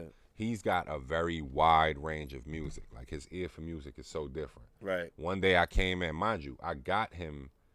I'm 15 years older than Jay? You know what I'm saying? So it's like, one day I came in and he was playing Ice Cube, like old Ice Cube. I was like, what you know about that, boy? Yeah. You know what I'm saying? And he was like, yo, but this is dope. Like, Cube got bars. I was like, yeah, you absolutely right, he do. I think some of the younger kids, though, are starting to gravitate to the older sound and look. Because my son's way younger, like, than understand what music is. But what I was gonna say is, one of my brother's friends, like, he was talking about Method Man. Yeah. He telling me, he listened to Meth, he listened to a few joints. He was like, yeah, yo, Meth is hot, all this other shit. He was like, man, my homeboy ain't even know Method Man was a rapper. Yeah. He thought he was just one of them characters on Power. Yeah. I'm like, yo, and it's crazy, but then again, it brings me back to what I'm saying originally. Like, unless it's us to put it in them in their ears. Yeah, this even goes back to what we talked about social media, like what you put up there to learn about. Definitely, you know what I'm saying? A whole fact. That's a whole fact. And it was like, yo, if we don't. Unfortunately, my kids are gonna be like, yo, 50 Cent is the greatest TV producer ever. I'm like, what? Like that nigga used to rap back in the day. Yeah, you know They what like, I'm saying? rap Just what? because of what they seeing from him now. Yeah, they You're were like, absolutely rap right. what and shit. You're absolutely right from what they're seeing from him Like now. I get it. I even get it now sometimes. Like my daughter recognizing names and like in the credits and shit, and she'll be like, "Oh my God, this is Keenan." So Kenan like Thompson, yeah, so like there was they liked the Grinch, and they liked Keenan was in the newer one. So they like that character. So then they find out who he is, and then they're like, Dad, this Keenan Thompson, you see? And I'm like, listen, he's been famous since I was a kid. I was like, yeah, I'm like, listen, I known about him. And then when we start getting some more of the apps, for your TV, they got fucking Keenan and Kel. So now I got my daughter watching Keenan and Kel, and I'm like, this is what I was watching. This is what this he how came I from. know about Keenan. They seen, so we put him onto all that. Keenan and Kel. Wifey put him on the sister. Yeah, you know what I'm saying? So classics. and they dig it. That's what I was going to. Is like I'm finding that the younger kids are like gravitating to the shit that we watch more than their newer shit. Like they'll watch some of their newer shit, but like if you put on anything like that's relatable to a young girl that we grew up with, she be stuck there like, oh shit. Like she like That's So Raven. Yeah. They got a newer version. And she's the mother now. Yeah, Raven's home. Yeah, so she knows they watching that shit, and then on the flip side, wifey's like, "Well, watch this and shit," and she's like, "Oh my God!" It's like mind-boggling to them. Yeah, it blows them away. And we ain't mean to get too far off for today in hip hop, but sometimes that's where the conversation leads us. You know what I mean? But getting back to it, back at the ranch. This one here too is like all in the shit we talking about. Biz Markie, man. That's a whole fact. Biz Markie released his second album, The Biz Never Sleeps, October 10th, 1989. He was definitely like another dude where it was like, he did rap, but he would be in a lot of movies, as you know what I'm saying, growing up. So you would be like, probably now if you were to see him, then people would call him like a stand-in or something in movies. But we grew up with him and the Fat Boys doing a lot of beatboxing and rapping and shit. You know what I'm saying? Yeah, that's a whole fact. Yeah, Biz Markie. Shout out Biz Markie. Shout out bro. to Biz Markie, man. He Another was legend in the game. He actually inspired me to do beatboxing and shit like that. Yo, man, this next one right here. This nigga look mad young in this shit. This one right here is gonna be this one here for me is a dope one. You know what I'm saying? Yeah. Shout out to T.I., man. Big shout out to T.I., man. He released his debut album, I'm Serious. And that was 2001. And I think October 9th. The dopest thing for me at that point in time was, like, I always had this thing for catching, artists, and, like, when I hear them, just come out and shit or something. Not when they first come out, but when I catch them, it's like I feel like I hear that greatness 10 years from now. Right. Like, I get what you're saying. I heard it at the moment. It's your ear for music, and then you're like, oh man, I can listen to this nigga for the next 10 years. Type shit, you know what I'm saying? And like when I heard this was his first album. Yeah.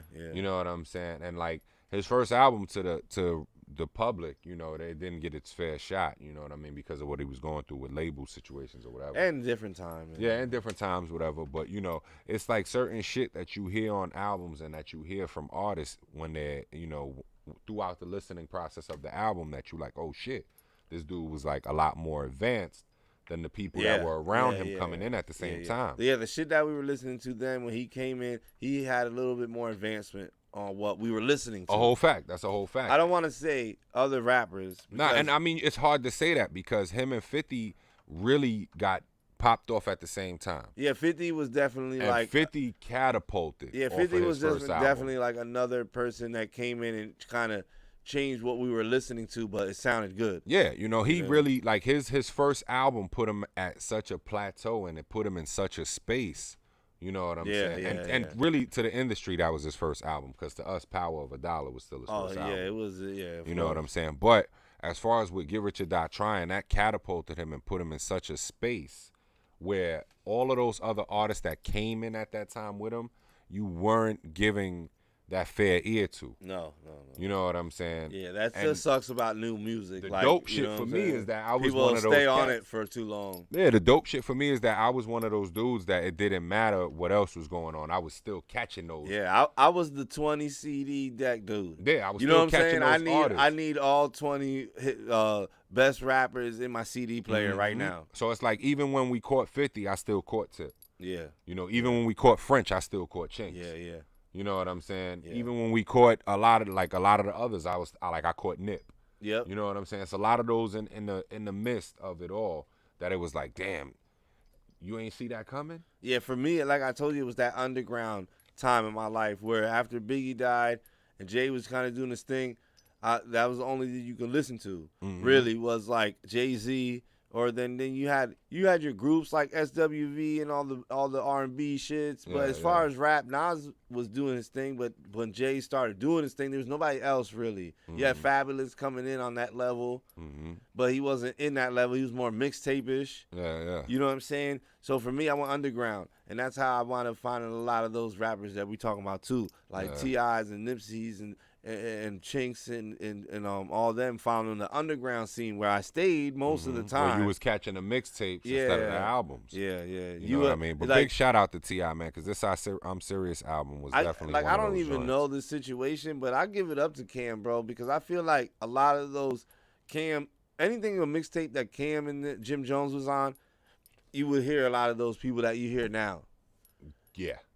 You know, and Rest in Peace Nipsey Hussle was one of them. Yeah. You know what I'm saying? And like that's where I caught all these people at. So I mean, shout out to those because I feel like they pushed a lot of those people in their mixtapes. See, I ain't even gonna front. Me, I used to catch a lot of these guys from the old video shows. Yeah. That I used to know. come on. I wasn't into those shits. I don't watch midnight TV, and dog. after. Yeah. It was your midnight and after videos. You know what I'm saying? Like I think that's where I first seen the Nipsey video for Hustle.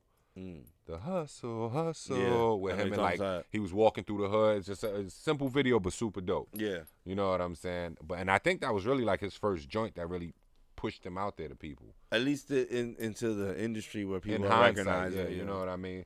But definitely it was the older video shows that at night they were playing a lot of the artists that weren't familiar to the public at the time. Yeah, all right.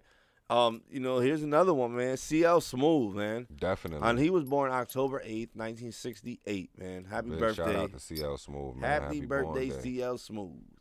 That was just 3 days ago. Yeah, I got the calendar behind me somewhere. All right, so those for the DJ loving fellas, man. You know what I'm saying? I was a DJ once, and I used to follow DJs around and shit, but I don't get too familiar with them. I was like the artist, the records I was spinning. You know what I'm saying? Definitely. But shout out to DJ Qbert, who was born October 7th, 1969, man. DJs are the humongous part of fucking hip-hop culture. And if you don't, like, I shame myself sometimes that I don't know more about DJs. Yeah, man. You know what I'm saying? Like one of the leading forces for us with this, man. You can't not add them. You know what I'm saying? That's They're the reason fact. why you have hip hop beats down Sorry, there. hit the mic. You know That's what a I'm whole saying? fact. Yo, but shout out to DJ Qbert. Happy birthday, man. Cool Keith. Damn, like October since it started, it's all been birthdays, right? Yeah. October's a popular month for birthdays. Wait, let's count back. Let's count back real quick. All right, September, August, July, June, May, April, March, February, January. New Year babies. Yeah, there's a lot of fucking going on New Year's Eve night. New Year's babies. Okay. Cool Keith, or after New Year's birthdays, whatever. Cool Keith, he was born October 7th, 1963, if I didn't say that already. Happy birthday to that brother, too. Cool Keith, that's not Cool Keith Herc or whatever, Herc or Cool whatever. Herc? Nah. No, right? No. Okay, sorry. Next up, I'm not familiar with this guy. Flying Lotus. And he was born October 7th, 1983. Hey, man, we're the same age, brother. What's going on? I'm just checking back here what the calendar looks like. Okay, my bad. Sorry, guys. You all good? All right, and look, this guy, too, this is like someone that I found when I was like doing the underground thing. That's how I came across him. And it was probably with this same album, too. It probably was. It definitely looks like it, but I don't remember album covers. I'm fucking retarded in that way. Common, he released his debut album, Can I Borrow a Dollar, October 6, 1992. Damn, son. Sometimes you look at the dates and you're like, I remember these things, and you're like, holy shit. Common been in the game a long time. Yeah. Another dude went from rapping to acting and shit. Yeah, very, very well seasoned vet with this. These motherfuckers right here are synonymous forever.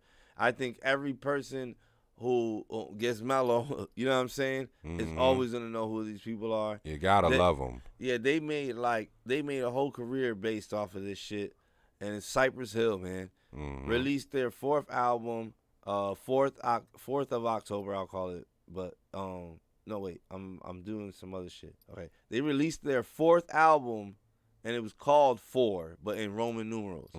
October 6th, 1998. Damn, that was the fourth album in 98. By 98, they was on their fourth. So them boys was putting in work. And that's still, Hits from the Bong is already out. Yeah. That's crazy.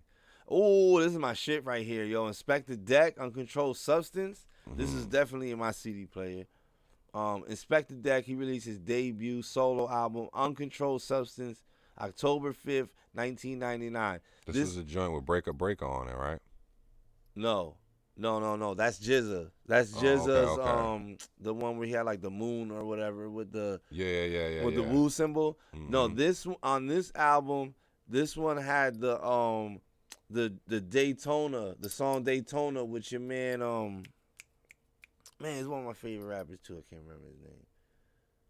It'll come to me. But I think the song was like okay, I know exactly. And they did like the video with the NASCARs and shit. Yeah. That was my shit, yo. I know exactly. That's what why I remember that about. shit. Yeah. Ooh, check this one out, yo. Yo, for all you old heads out there, older than us, you know what I'm saying? Roxanne Shante. She released her second album, The Bitch Is Back, October 5th, 1992.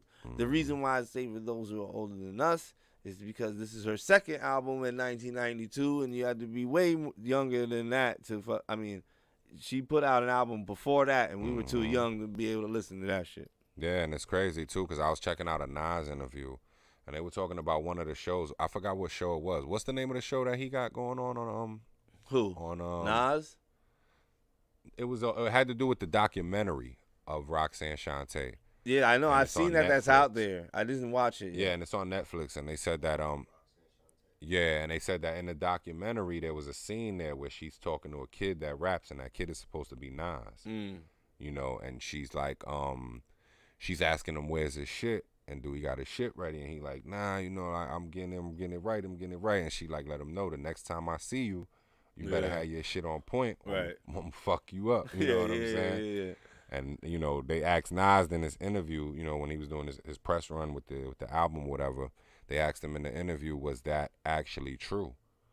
You know what I'm saying? And he was like, that was 100% whole fact. Oh, that's dope. He was like, I still dope. remember the day like yesterday. You know, and he was like, and I remember when she came up to me and, you know, she let me know, like, yo, if I ain't have my shit together by the next time she see me, she was going to duff me. You know what I mean? And it was a whole fact, like, and I think that was dope, you know what I mean, to see, like, yo, her influence was around him before he even knew that he was gonna be that guy. Yeah. You know what I'm saying? So it's like saying, damn, did you see that in him that, all you those know, years that's back? what sucks, yo. Like for people who don't grow up in New York City, and you kind of cross bases with some of these people who wind up being like great famous people, and then say you become big or you don't.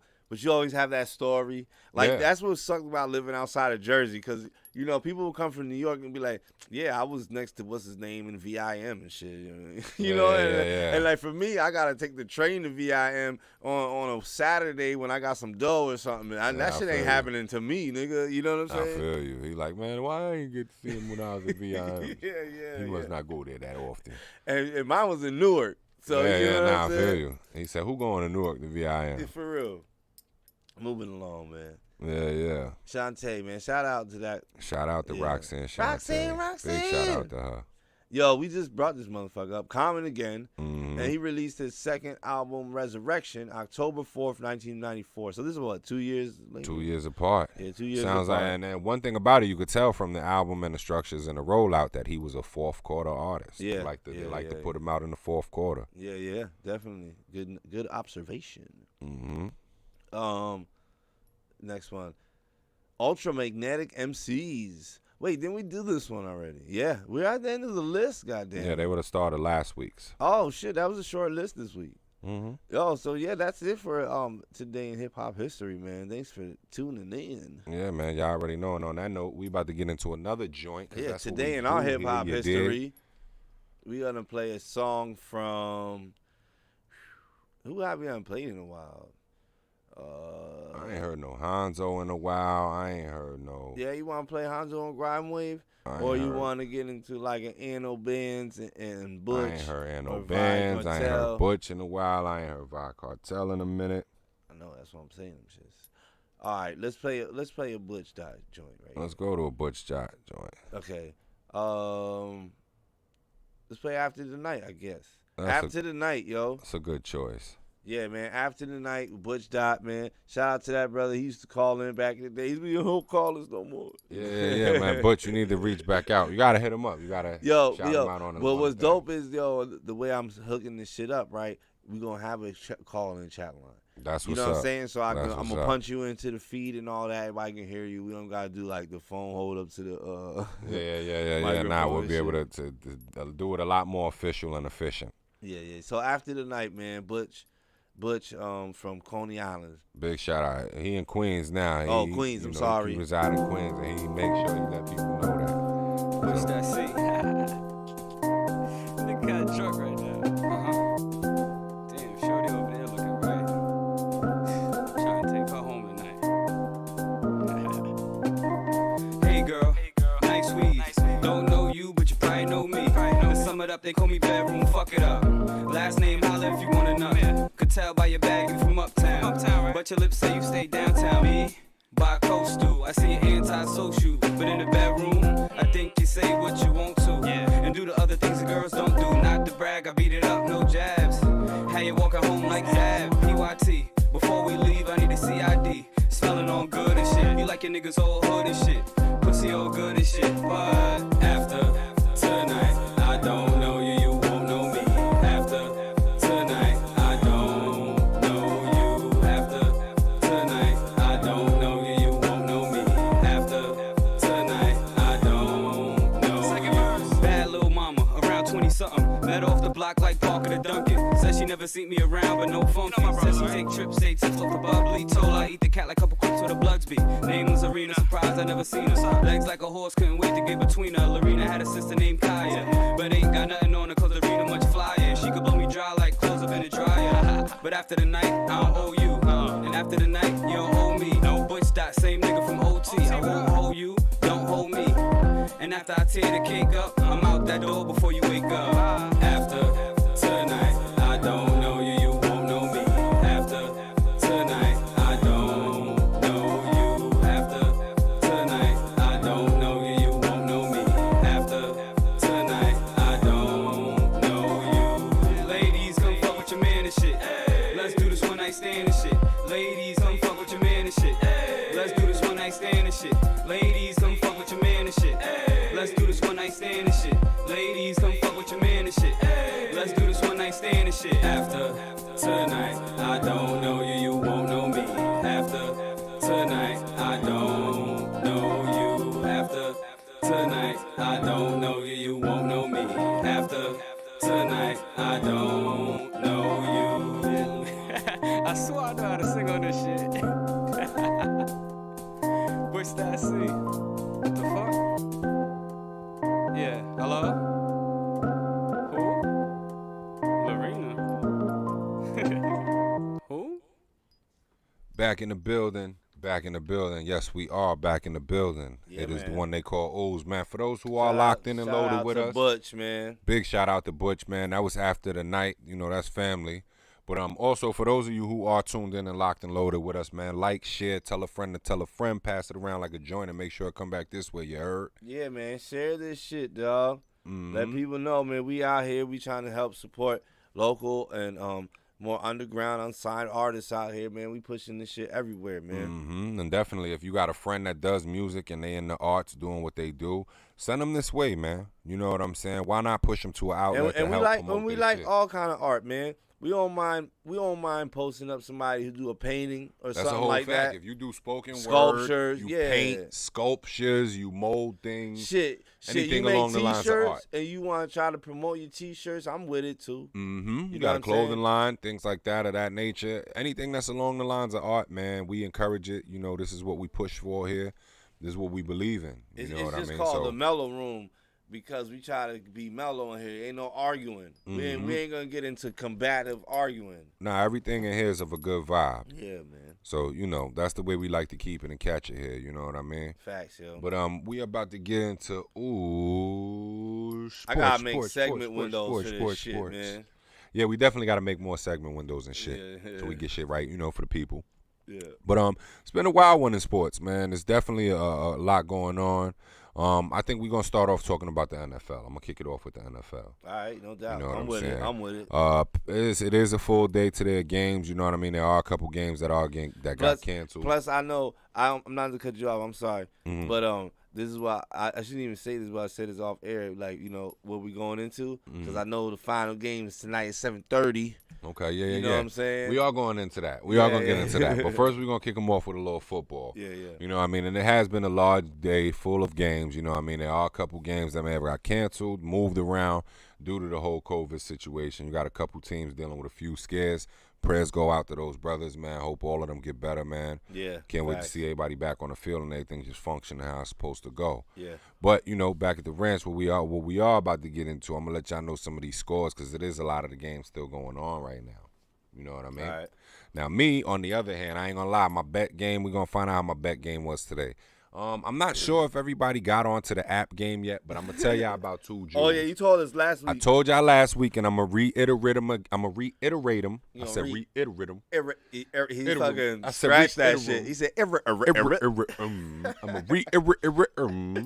Now, I'm going to reiterate for you guys these two apps that y'all need to get on because it is a chance to turn nothing, and I mean absolutely nothing, into something. All right. You feel what I'm saying? Now, the first app is the Fox Sports Bet Super 6. That is Terry Bradshaw's app. See, yo, all right, you guys pay attention to this. Write it down. I'm getting this after this because I can't remember. What Yeah, the I'm fuck dropping he little just- jewels for y'all, man. It's the Fox Sports You're Bet gonna have Super to write 6. it down for me after this. And basically, what that is, they give you six different picks of whatever the games are gonna be. They want you to pick the team that's gonna win and pick the spread. Yeah. Now, every week there's $100,000 prize. There has been thus far. Every week there's been $100,000 prize, grand prize, with at least you gotta win all the way. with at least a $5,000 guaranteed prize. Second place.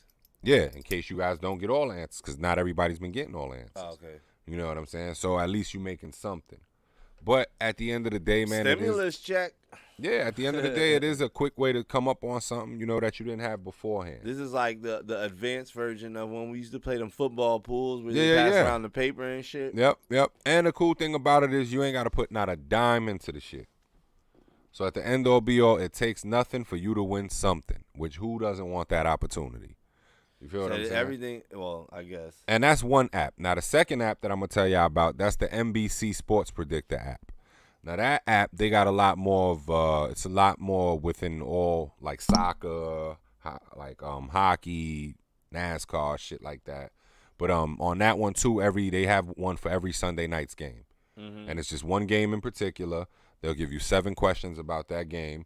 You pick through your 7 questions, pick your best answers. That one also has a $100,000 grand prize every Sunday night. You know, and the dope thing about that is that all of the questions they ask you are really multiple choice, except for the last question of who's gonna win and how much they're gonna win by. Yeah. So it is a chance greater for you to hit. For the past 2 weeks in this competition, there have been 2 people to hit each time. And those 2 people have split grand prizes of $50,750. Stop saying that. So yo, I'm only about to hang up. Let's go play this sport. get out there and get out there and try to get yourself some money, because that's what I've been doing a lot lately too. My picks, we're gonna talk about my picks, the but show's over, man. I'm going to play. What is this shit called again? that one is the Sports Predictor, NBC Sports Predictor. You know what I'm saying? But I've been doing my thing, and you know what I mean? I've been making my picks, man. But talking about some of the games today, man, we had the Miami Dolphins. They were hosting the San Francisco 49ers. You know, something in me told me last week I should have bet against San Fran this week, because the Eagles basically beat them last week with basically no receivers. Oh, Carson Wentz made it happen. And then you had no faith in Miami. And I did have no faith in Miami, because we've been so used to seeing Miami get done wrong in the past. But Miami is actually putting the 1-2 to whoop ass on San Francisco right now. It's 27-7. That's a tough loss and win. Yeah, it's 27-7. You know what I'm saying? So right now they doing the 1-2 to them. In the game versus the Colts and the Browns, you got that score locked up. Pardon me, dead even right now, 10-10. Nice. You know what I'm saying? Which I think is unexpected. That's not really unexpected, because the Browns like, been doing their thing lately. But statistically, they're like matched teams. On paper you would look at it and you would feel that, but it's been interesting with Cleveland this year. Right. You know, they actually been showing the little signs that they're living up to what they look like on paper. Right. You know what I'm saying? Right, So, and that's what I mean. I don't mean as far as like the players on the team paper. I mean statistically over the years, Colts are a pretty strong team, and what Browns have now at the table, I feel like they're a pretty even matched team. Yeah, maybe do a this little year. something. Maybe this year. In another game, you got the New York Giants, my guys. We hosted the Dallas Cowboys this week. Well, actually, we're in Dallas. Arch nemesis. We're playing in Dallas, yes, and we are actually winning right now. It's my arch nemesis. So hopefully we could pull it out. We ain't been having too much luck this season. You know what I mean? It would be good for us to get one out against the Cowboys. I'm gonna be real with you. Every time I feel bad about the Giants, they whoop the Cowboys' ass. And it just reminds you why you're a fan of them, right? Yeah. But nah, man, moving along, man. Cowboy fans be tight. Well, I mean, we ain't going to get tight. the hope up too early. Right now, it's only the second quarter, and there's 5 minutes left in the second quarter. I'm saying, though, Cowboy fans be tight when Giants beat them. And from the looks of it right now, Dallas just tied it with us. Oh, shit. So let's move along from that game. Let's leave that one alone and see what happens. You feel what I'm saying? I told you about the curse. I know. You can't, with the Giants, you can't pay them no mind because they be doing some other shit. I feel you. And then they start winning, and then you pay attention, and they fucking lose that game. I feel you. See, now in that one, we got to get to the final games, the games that are already over. Right. Which in the first one, we got the Panthers versus the Falcons. The Panthers went in there and took care of business today in Atlanta. I feel bad for Atlanta, man. What's up, Jose? Your Falcons actually caught a win. Nah, they ain't catch it when they lost. Oh, I thought you said the Falcons won. I'm sorry, man. I said the Panthers went in there and took care of business. Oh, I'm sorry. I'm sorry, Jose. I'm sorry, too. You can't let him do that. You know. Sorry, too. Let me rectify that for you guys. You know, the Panthers went into Atlanta today. You would think I got the headphones on. I could hear the shit. It was 23-16. I actually feel bad for Atlanta, and it's because every game Atlanta's been putting up crazy numbers, high numbers, scoring. It's like they got. But they haven't been curse. closing out. They haven't been closing out. This one here looks like one they ain't been able to close. It's like out. they got a Mike Vick curse.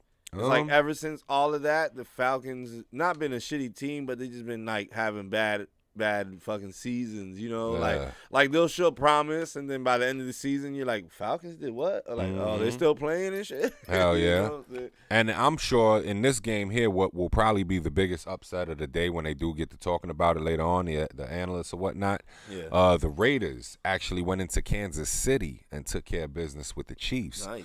40-32. It's fucked up, and it's not nice because I actually had Kansas City to win. Oh, my bad. And I thought Kansas City would have pulled it out by at least 7 or 9.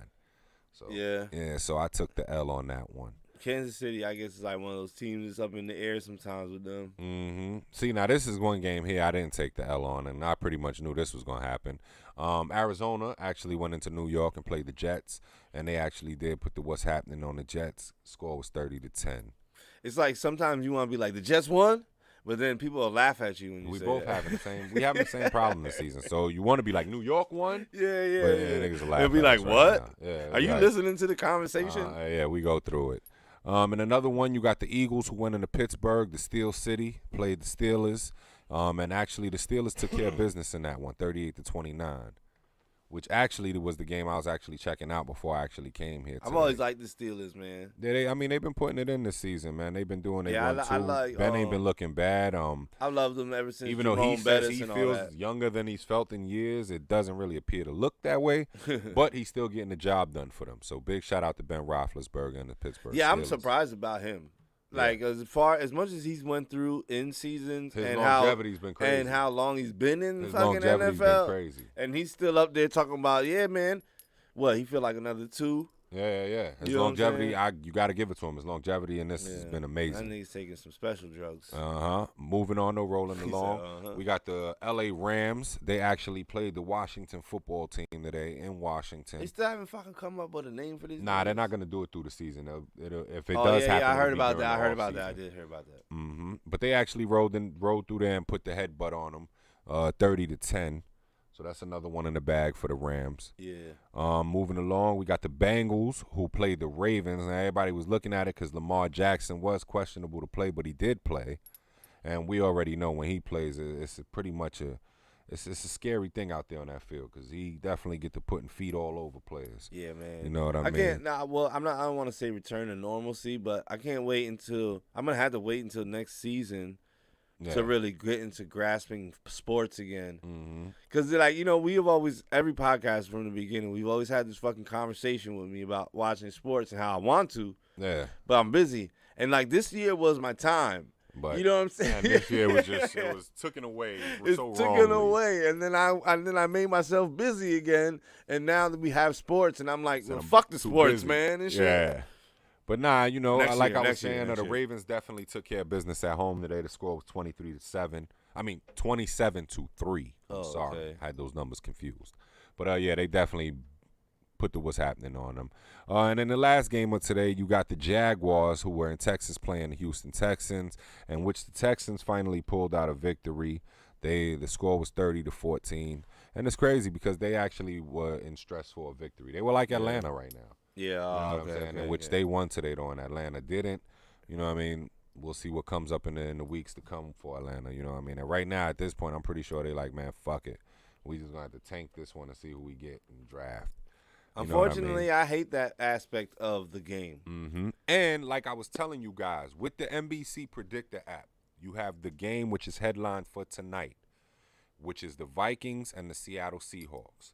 So for those of you guys that I'm telling the apps about right now, you can actually download the app right now, get your picks in right now, and you will have a shot at tonight's game and money right now. Oh, shit. Feel what I'm saying? So don't hesitate to get in the game. That's why I was like, man, show's over. Yeah, don't hesitate to get in the game and do your 1-2. I'm about to see here on live TV, on live screen like this. Mm-hmm. And earlier news for the NFL with this week, you had the Buccaneers who played the Bears in Chicago, in which the Bears beat the Buccaneers by 1 point. It was 20-19.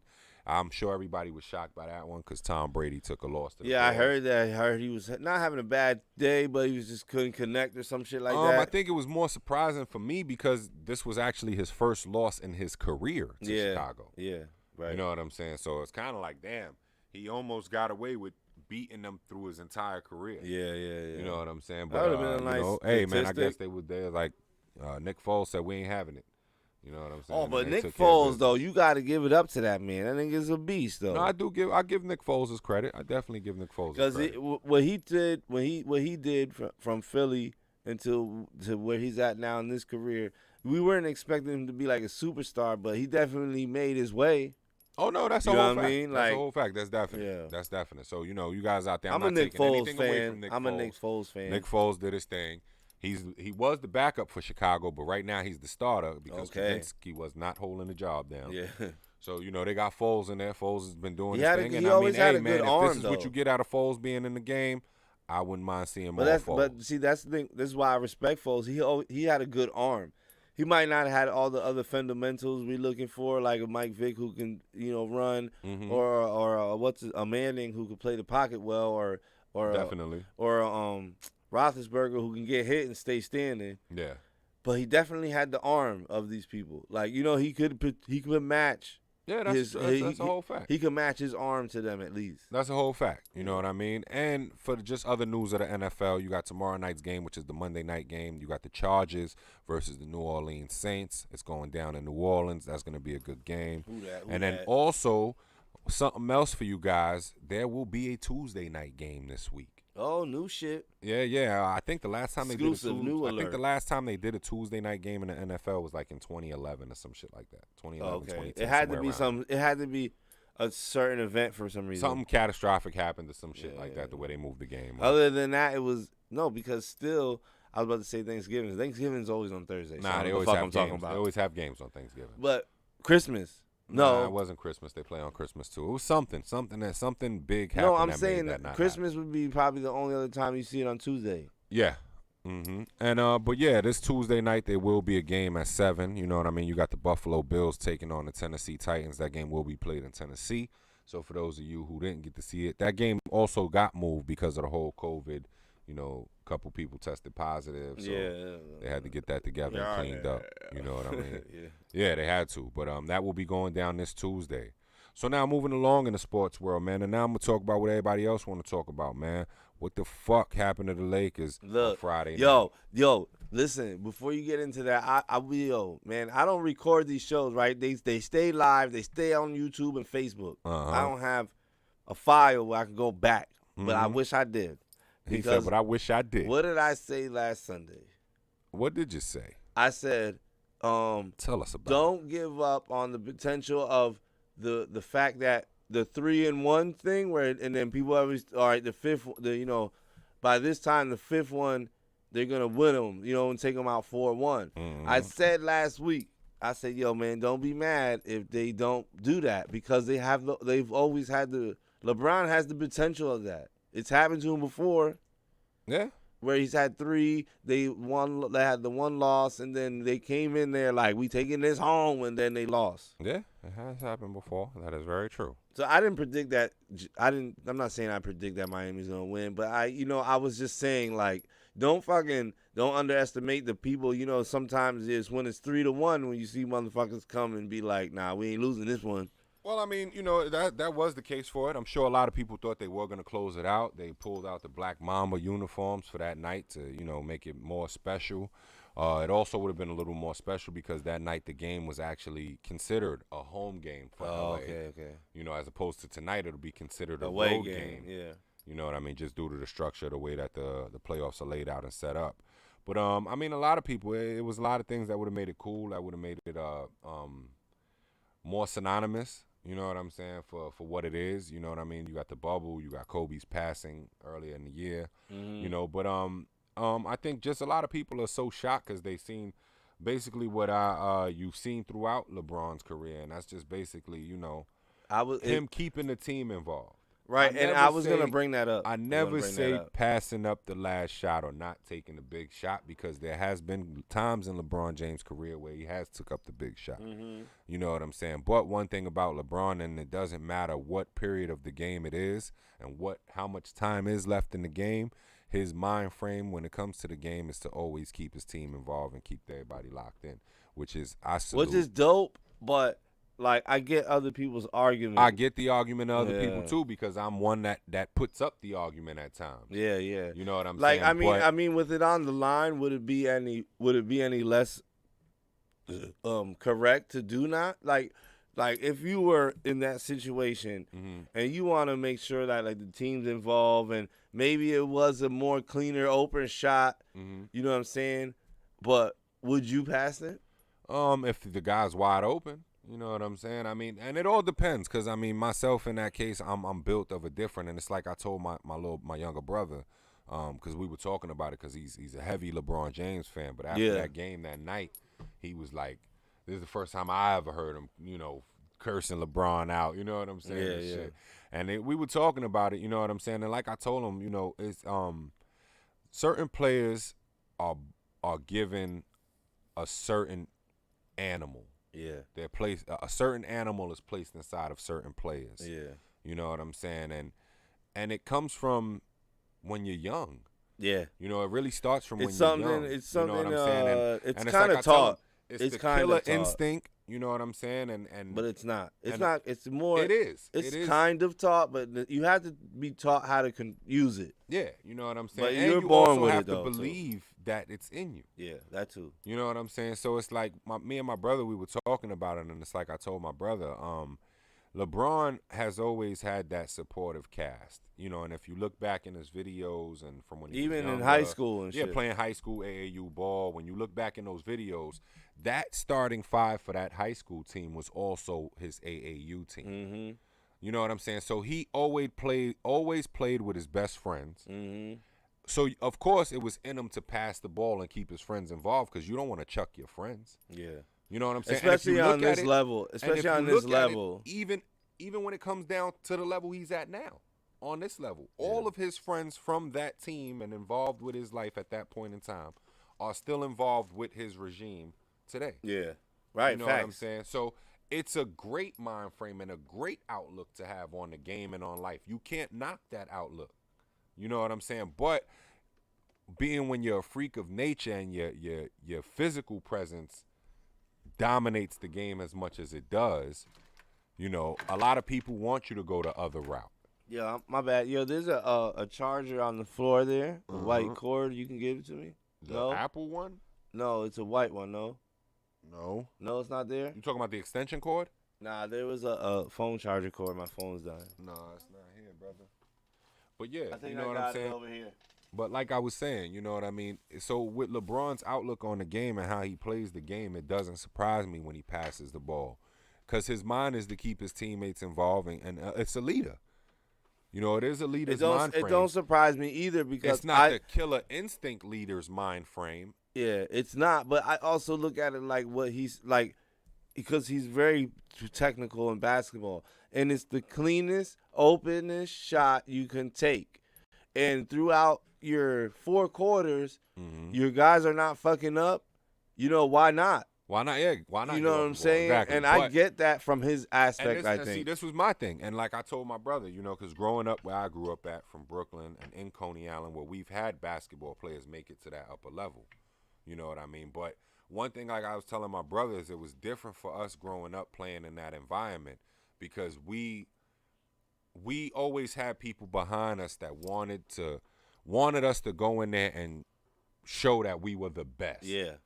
You know what I'm saying? You encourage that. You know what I'm saying? Because you want that competitiveness. I think Meta World Peace retweeted something that made some good sense. It was like the soft era of basketball he played in, and we all know that fucking Ron was fucking a beast. Like he played rough.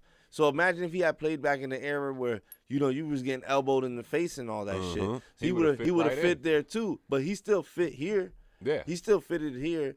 And I like that he had said that because I do agree that the basketball's a little softer. But to LeBron's argument, to being a killer instinct, you are some of what built this era, right? And so you should be pretty fucking damn good at it. So passing the ball is really not a relevant move for you. It's not. But yeah, like what I was telling my brother, because my brother was like, "Damn, he should have took the shot. He should have did this. He should have." And I'm like, "Yo, it's I think he should have took the shot. It's just his upbringing of how he played the game." Right. Who? Who you talking about? I don't think so. Who's he talking about? Yeah, he had an excellent game. He had an excellent game that game. Who he said? He said he still think he had the killer instinct even without taking that shot. Now, LeBron? Now, this is what I'm going to explain. Check it out. This is what I'm going to explain to you. But hold on. The whole thing about it is that watching that play, I don't fault him and think he didn't have a killer instinct for passing it because he had, let's be real, he had about 6 Heat players on him. And I say 6 because that counts. Yeah, it was the easier shot. That's my point. Now, and in a basketball player's mind, passing it to that dude that's wide open. Now, I get what you're saying. And now, in the saying of that, it was designed how he wanted it. He drove to the basket, which drew everybody to him. Yeah. He was having a As great a basketball game, player, that's what a coach wants which to see. He passed it. Hit that same 3 with Kobe. 100%. Now, I get that part completely. Check this out, and this is why, in that sense, it made a lot more sense with Kobe, because the 9 times prior to that one time, Kobe took the shot. Yeah. And nobody denies Kobe of having that mind frame of a killer instinct. Yeah. So in the 9 times prior for LeBron, he still took the pass. And I think as a basketball coach and player, you go into that game knowing that. So, yeah, you might chase LeBron. Like, the whole team might chase him into the paint, knowing that, we have a 30% chance, 50% chance that who he passed it to is about to make it right now. Mm-hmm. Because and even with himself, LeBron's you know going to do saying? this. He's going to drive in. As long as we block him from dunking, he's going to pass it out, and we take the risk. Now look what he take just the said. risk. LeBron had the hot hand that whole game. Right. Now, if you got the mind of a killer and you got the hot hand the whole game, He's shooting. I don't even think there's a question. Nah, well, I mean, at least the way we grew up watching basketball. I don't even think from there's any a question. player, not Jordan specific. I don't even Reggie Miller. Yeah, anybody. We could go through a lot of other Yeah, players. yeah. You know what I'm saying? But what I'm saying is those players that had that mind in them, we knew what was going down. Yeah, exactly. You know what I'm That's saying? all. That's my only argument with LeBron James. And this was my thing to my brother. Not that I hate him, but that's why if I was to be like, LeBron James is the greatest, I need that from you. Yeah, you know what I'm saying? I need that from you, bro. And this is what I was making the point to my brother. Being that he doesn't have that does not knock his greatness. No, like, it you doesn't. Can't. The motherfucker's a freaking. But for me, I need that. Yeah, I feel you. You know what I'm saying? But you got to look at it. Every player within that's in that talks of, the greatest. They all dominated their era in a different form and fashion. Right. You know what I'm saying? So, yeah, LeBron ain't going 6-0 like Jordan, but to go there 9 out of the last 10 years. Yeah, like to be in the finals. Been there 10 out of the 11 last years. However many the finals. Times it was, to be in the playoffs almost every year of your basketball career and any team you on is an accomplishment on its own. Yeah, that should label LeBron James king for that. And with different teams. With different players. And he should be labeled greatest and king from those accolades that he's consuming in his career. To compare him to Jordan is what sucks about people doing that shit, is because, again, like you said, killer instincts. Jordan would have dunked it with 5 people on him or shot it just because he had more confidence in him making it than he did. When we say that, that's not exactly true, because the last dance showed us Jordan knew a certain play. He created those, though. So he told Steve Kerr, be ready. But that's what I'm trying to say, is Jordan created that. Kobe Bryant actually had in that sense, I will say this. Wait, look. See, but in the last dance, what you've seen is at that point in time when they told Steve Kerr be ready. Yeah. At that point in time when Jordan told Steve Kerr be ready, the team and the world was so prone on Jordan shooting that shot. That's what I'm saying. Jordan created. So, of course, be ready. Yo, now, Kobe said it the best, yo. LeBron, everybody was, I think more people in the world said LeBron's about to pass it. Nah, I figured LeBron was taking the shot. I thought the shot was Me personally, I'm going to be honest with you. I thought, now this was my thing. I didn't think LeBron was going to take it to the hole. No, I didn't think he was I thought he was going to make a play. Shot. I thought he was gonna fuck everybody head up and change the narrative, and it was gonna like be this like, time, fuck all y'all, like this time and shit. Yeah, you know what I'm saying. And the reason why I thought that is because he was having a fucking one of his greatest games. You feel what I'm saying? Like, my G, he was 5 for 7 from the 3-point line going into halftime. There's something that Kobe said that I feel like made a lot of sense. Like, he didn't know, he wasn't trying to be the greatest or the leader. But then we understand the leader role, instead of just telling people, like, do this, do that. What he did is he would try to encourage them to do shit, but he also paid attention. Yeah. So he would see, like, oh, he can't shoot from the baseline, or this nigga moved too slow. So he evolved his game into the players around. I think that's where we trying to say put here, players to their where strength. Jordan Jordan told Steve Kerr, like, look, I know what you're capable of doing, so I'll do everything else for you to be there. Just be there. He created that. Yeah. What we're watching LeBron do is LeBron was like, all right, I'm going to do this and then throw it out. There was no like, I know he's better here, because he probably gave it to him in the wrong spot. Because Green it was Green shot, right? Yeah, and he's a fucking beast. Danny Green shot. He was a beast, but he wasn't on that whole game. Yeah, You right, know what I'm right, saying? So right. in the sense of it, you look at it like, all right, you put So the ball in the you should man's recognize hands and that. hot. Yeah, you should. You should recognize that. Right. But you're absolutely right on that. Yeah. But like I was telling people, man, my thing, I didn't think LeBron was gonna do that because LeBron was having an amazing shooting night. You know, so in the mind frame of LeBron, like I felt like, and I'm not LeBron James, nor was I on the court playing the game. Yeah. But I felt like the nigga could have shot it from anywhere and made it that night. Yeah, right. Just because the way he was on, like, and you don't see him on like that because he gets knocked upon for his shooting. Yeah. You know what I'm saying? But in the sense of that night, you're 5 for 7 from 3 going into halftime.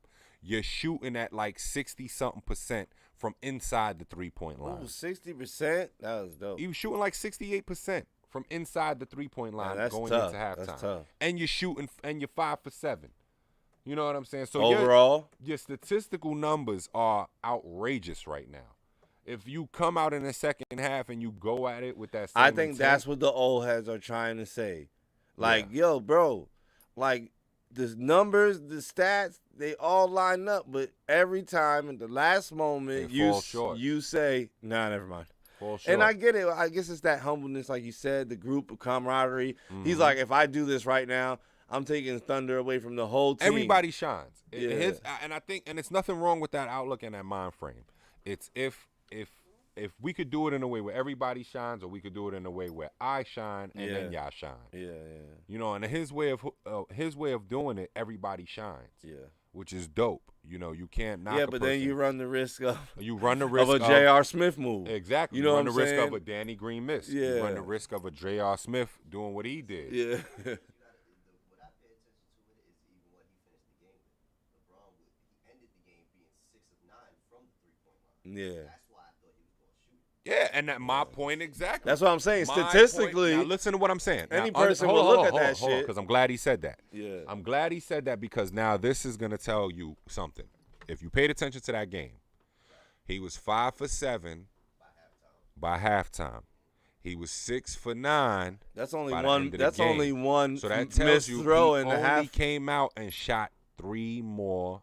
and only missed one. He only shot 2 more 3-pointers actually for the rest of the game in the second half. Okay. You know what I'm saying? So Yeah, you okay, declined what you were doing in the second half. Now, did you do that so other players could get on and start doing what they need to do? I don't know. Maybe. I mean, because he still finished 15 and 21, you know what I'm saying, From the field itself. at all. From the Yeah, field but- itself. I mean, But we not in the coach's corner, but it could have been a strategy. Maybe he thought it maybe could have been. It could have been. But on a night where you're feeling it like that, man, fuck it. Shoot until you can't and that's shoot why no we more. talk about Jordan and Kobe the way we do. Yeah. Because even with the coach's game plan on Didn't matter. Yeah. He was shooting that shit. Yeah. The game plan could have been like, Kobe, I need you to make a You hole gotta and look pass at it his out. last game of his career wasn't his best shooting performance. Who you talking about, Kobe? But he knew he was going out on a note. Yeah. And he knew he was gonna get away with a lot of it too. Yeah. He knew he was going out on a note. So Mm-hmm. at the end all be all, look, like I said, it wasn't his. He was like, greatest- just run down there and get rebounds. Yeah, it wasn't his greatest You know what I'm statistical saying? category, Yeah. but it was a 60-point night. Yeah. You know what I'm saying? So, and it's like I say, man, you know, with LeBron, man, he is the greatest player of our era, of this era. You know what I'm saying? Like, he dominates the game in pure form. He's dominated the game for quite some time now. The only thing with that, man, he can't do it by himself. 'Cause, like, you needed Kuzma to be on that night, too. You know, where was he at? You can't do it by yourself, but at the moment, in the last game, Yeah, no, at I the know, I last know. seconds, listen, know. you can't do it by yourself, but in the last game, last seconds, last chance, You take that shit. Who do you want do it to have there's control no of that? longer there's like there should be no debate after that, because really you're just everybody helped you get there to that last second. Thank you. That's last my moment point. to make the point. And that is that mind of that killer. Yeah. You talking about the reference of the last shot there for Jordan? Yeah. Everybody knew him coming up the court. He was shooting. Yeah, it's the killer. And they could have put 5 people on They him, coulda and he put still the was like, whole "I'm shooting arena it." on him. Wow. They could have put the whole fucking Utah arena on him. Rodman said he was shooting that shit. Yeah, No like you knew question. it. Like you were like, Everybody shit. on the team knew it. You're Everybody like, get in the rebounds arena and knew it. shit. Every Yeah. referee knew it. Every coach knew it. It was the killer. It's like saying, I'm gonna shoot these niggas in broad daylight. I don't give a fuck if I'm about to go to jail. I'm a killer, nigga. That's what I do. Mm-hmm. Yeah, if you want to make that reference, that's like Pookie. When you see him on the block, you ain't seen him all day. You're like, damn, that nigga's here to shoot somebody, son. It don't And matter he know, what and time he of know day that it you is. know that, and you know that he know that, and Yeah, he it walk don't right matter past what you like, time "What's of up, day it Lil?" is. It's that killer instinct, and that's why I say it's nothing personal against him. You know what I'm saying? And it's nothing. It's not a knock on him. It's just that his game wasn't developed in that sense. Yeah. You feel what I'm saying? It's And like I saying, think for that's instance, the argument. like I was explaining. This makes to- more sense of why that argument for other people that are trying to argue Jordan's side of it makes more sense. He's genuinely afraid of the pressure of it, or Nah. more so he's afraid of what'll happen if he. No, I think I don't I think think it's- I don't Uzi's think right. it's He's either too one of those. technical. I think he's too I don't think it's basketball either technical. one of those because he lives with that pressure Yeah. on a day-to-day basis. I think He's it's LeBron James. I think he's too basketball technical. I think he's just. I think the way he grew up playing the game, it's not in him. You heard? So pass first, shoot later. Yeah, like if I Yeah, grew like up playing with my techniques, friends, if I grew up playing with my best friends until I got to college, which I didn't even go to college. I went to high school from the NBA. Yeah. I mean, I went to the NBA from high school. Yeah. So if that's my background and That's that's how I my got MO, here. and my high school, my AAU upbringing, my childhood upbringing, I'm playing with my friends. And that's how I got to this level. So I'm passing because I'm playing with my guys. Now, ultimately, being that they're my friends and we know where each other stands talent-wise, the ball wandered back to me a lot of the time. Yeah. You feel what I'm saying? But I played with the notion of passing because those were my guys. Yeah, that's what I'm trying to say, man. Now, I feel like in it's all today's technical game, shit. It's not my guys, but it still is my guys because this my is teammate. my team. Yeah. So I'm still gonna have that mind frame of I'm gonna pass it. I'm gonna get my guys involved. Let's look at the play. I did that all my life. Let's look at the play. This is how I play. And let's look at that play in particular. Let's dissect it actually, because if you think about it, he did the right thing anyway. Yeah.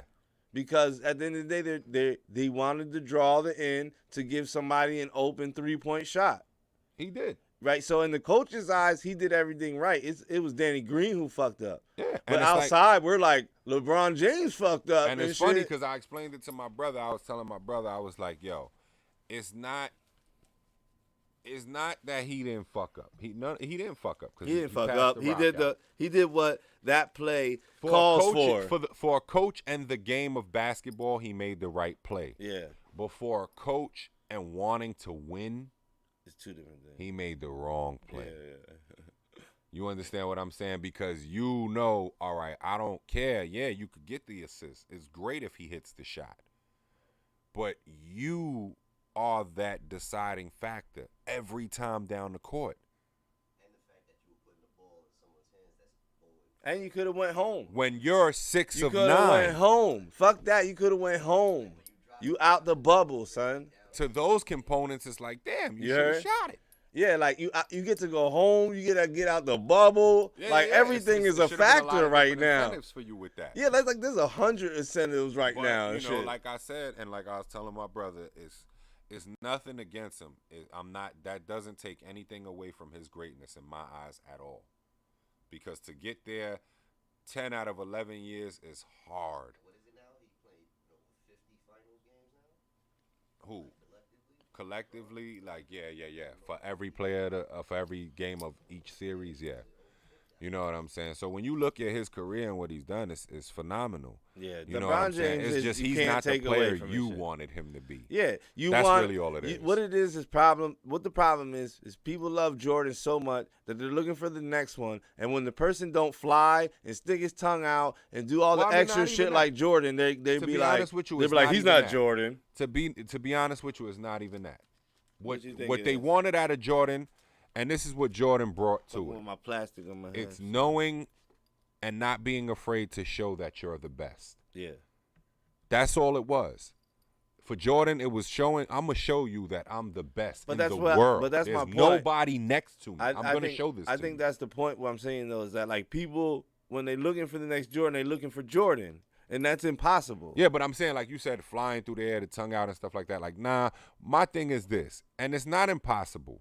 It's a mind frame. No, because his name would be. Do you feel like you're the best? Yeah, but then in he would be. In hip-hop, we walk around with it on a regular day. But then you would be Kobe. We don't look at hip-hop as a saying? group thing. We look at it as artists. Yeah. So, in the same thing as sports, do you want to be known as the best? Yeah, do you want it to be a conversation? But then you become Kobe. You don't become Jordan's shadow. You get what I'm saying? You could have easily been LeBron James. Yeah. You just dominated the league differently in your time. Yeah. But the point of it is do you want there to be a debate about who's the best? Or do you want to be able to show these people that hands down, there was never any question? And that's what I think LeBron James lacks. That's the difference in the two eras. They're both too great. In my opinion, MJ will forever be the GOAT. You know what I'm saying? But for that reason, for that reason, that he showed he was the best. Yeah. And LeBron James could do that, but in situations like we see the last game, unfortunately, that don't show that. Yeah. Whether he feels like it or whatever he felt like, just what is it? Actions speak louder than words type of thing. Yeah. That's a whole fact. That's a whole fact. You know what I'm saying? And that's where it lies at for me. You know what I mean? Tonight is game 6. I definitely feel like they're gonna pull it out tonight. You know, and I told my brother to this. I'm throwing it in the air right now. It's heat. It's gonna be 3-3 tonight. Nah, I've been saying it from the gate, from before the series even started. I said it was gonna Jimmy Butler's the fucking man. 4-2 LA. Jimmy Butler's the fucking man. I'm gonna be honest with you. If it comes out the way I predicted it, because I've been calling 4-2 since before the series even started. Yeah, Jimmy Butler's the man, though. Come on, man. Oh no, Jimmy Butler. This is definitely gonna make the world. He showed a lot, man. But he's been doing this though. Yeah, you gotta and that's remember. why I said, like, he's after this series, after these playoffs, the world has a new profound respect for Jimmy Butler. I've watched Jimmy Butler, like, you know, not like I like his teams, but just watching him play, and I was like, man, this kid got speed, agility. He can slam it. He can shoot. Like, once he all rounds his game up, man, he's gonna be a force. And this is what you're saying. Like, the world is seeing this now. Yeah, they are. You know what I'm saying? In a good fashion too. Yeah, I like. You know, people forget. He's been on 4 teams. Each 4 teams has been in the playoffs with him. Yeah, that's a whole fact. This one happens. This is the 4th team. He took him all the way to the final. Well, I don't know if he took him, but he went to the finals all the way. He's been that guy for that team. He has took him. Yeah. You know what I'm saying? So, yeah, man, like I said, man, tonight is going to be an exciting game 6. I can't wait to see it, just like everybody else. I think the Lakers are going to pull it out tonight. It's going to be an over and done with deal.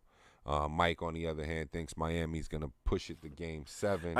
I like to be the underdog. It'd be good for it, but, you know. I like to be the underdog picker. That's me why personally, I think Giants the Lakers fan. got a bad taste in their mouth from last game. And yeah, they definitely do.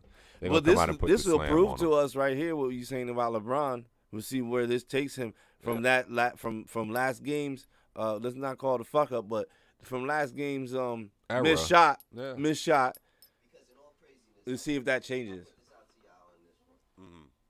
by any chance Miami comes down after being down 3-1, actually win this 4-3, taking it to 7. Yeah. Does that change how you look at LeBron? No. It just changes the fact that he don't got as much rings as everybody else. No, it don't change it. He did it. He did it to Golden State. Right, he did it to Golden State. That means that it could happen. Yeah. That just shows you it's possible. Yeah. Don't matter who you are. That don't take away from Steph Curry. It don't matter who you are. It just shows that it's possible for it to happen. No. But look at what they had: Steph Curry, Klay Thompson, Draymond Green, KD. Yeah. LeBron came back from 3-1 and beat them. Yeah. Not just LeBron, the Cleveland Cavaliers came back from 3-1 and beat them. So if it happens to him, hey man, it's possible. Right. It's possible. And that doesn't take away from what we're talking about as far as his status. All it does is take away the ring. Take away from this year and this series. The ring. Then you still got another year to get 6 rings, 7 rings, they could, whatever. and they are gonna. But there I never like was a I comparison. like what Magic Johnson said. Because when they asked Magic Johnson said, I don't think he can be compared to Michael yet. There's no comparison. He hasn't accomplished enough. He's accomplished a great deal. But when we come down to that the final sentence of the conversation, which is the ring. Yeah. He doesn't have have and 6. There's not he too doesn't many. have 4. And there's not too many that did 3 in a row Yeah. twice. Technically, right now he doesn't have 4. What other team has done 3 in a row once? Well, the Bulls done it. No. I'm talking about Jordan did 3 wins in a row twice with a year skip. Yeah, I'm talking about any team in itself without Celtics, Jordan did it 3 in a row. I think the Celtics and the Lakers. Okay. I think. So there's not a lot of people who do that in general. True dynasties. Yeah, there's not a lot of teams nor individuals who do that, on a regular basis. Yeah. So when you want to compare rings, that's where I stand for like the fight. Because you can tell me rebounds, assists, years, playoffs, all that shit. The numbers of the jewelry. Right, but at the end of the day, not only does he have 6, you might have 5, but this man went 3 times in a row, twice. Yeah. If it was just once, then we could be like, okay. No, it was a fluke. It wasn't no fluke, nigga. This is what I do. Yeah. That was like the point of it. The second part was to show you that, like, this is what I do, and that's where the argument should stand. I feel like most of the time, anyway. And on that note, man, y'all already know we're gonna get into another joint, man. Yes, sir. You know what I'm saying? What we got loaded up in the chamber? Let's see, man. Let's play a Anno Bands joint. Put brother on the map. We don't play him that much. Shout out to Anno Bands. Shout out to Anno Bands. We got a couple songs up here. We usually play Guzzle Black. Let's play Money Equations. Let's do it. Money Equations by your man Anno Bands. Yo, shout out to everybody who sends in their music, all the people watching, man. We love you guys for that shit. We gonna get into this Money Equations. Anno Bands. You already know. Fact. 14K Dre.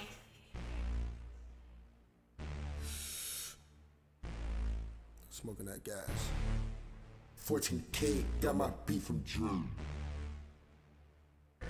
14. My lungs only do the best broccoli. I only get top if it's sloppily. If she do it right, then she shop it, see?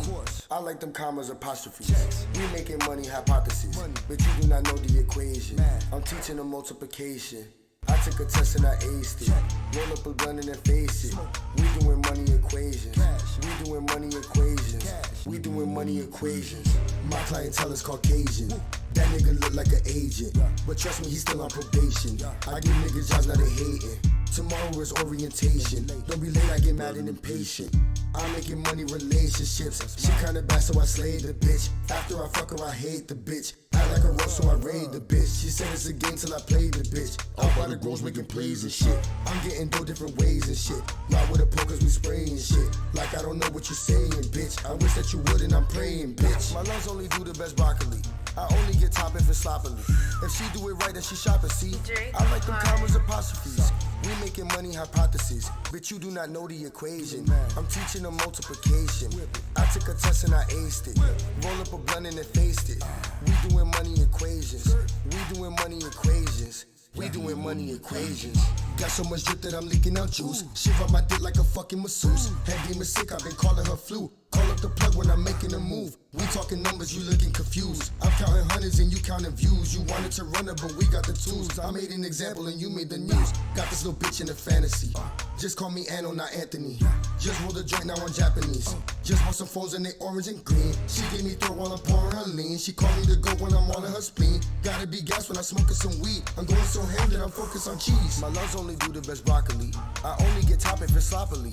If she do it right, then she shop it, see? I like them commas, apostrophes. apostrophes. We making money hypothesis, but you do not know the equation. I'm teaching them multiplication. I took a test and I aced it.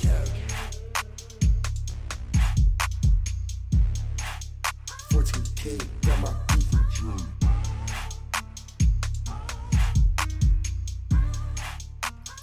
We back. Y'all already know what it is, man. It's the MELLO-ROOM. It's been Sunday. It's been a fun day. Yes, sir. Still got a couple joints we probably gonna play. But Mike, I'm gonna play one out of here, but we gonna wrap this up today. Yeah, man. It's been one of those times, man. You already know. Yeah, man. Yo, thanks to everybody who's been tuning in, man, and really rocking out with us, yo, showing us the love. Indeed, we really put some work into this most of the time. We try to have planned segments and guests as much as we can, but unfortunately, we have lives outside of this, and we don't get paid for this yet. Yeah. Today so this is all off the strength of the love that we have for music and just putting our faces up on screen, I guess, and just doing shit like this, yo. So we appreciate those who tune in, man. And you might not watch the whole time, but we still see it and we appreciate it. With that being said, to sit here through the whole 2 hours and some change. Yeah, it's shit. Thank you for whatever time. I can only do that shit at night. So I can't. So I imagine, right now, at least watch us later on. You know what I'm saying? If you don't watch the whole thing, it's still up there on YouTube and Facebook. You can go to MELLO-ROOM. I always keep them up there, and if I need to, I'll repost them. I have them saved and all that shit. That's a whole. But anyway, with all that being said, with the love that we're showing back for people who tune in, and we have the question, we do have a winner, and I will give you this win because you did name a lot of motherfucking bears, and the fucked up part about it, right, is I didn't even realize it that when I asked the question that they were so specific of different bears because they only gave me 5 here on the answer. Okay. So I'm gonna say the answer and then I'm gonna tell the winner if they're tuned in. Matter of fact, I'm gonna tag them right now and let you know that you won. Give me 1 second here, guys. No Life Joe, right?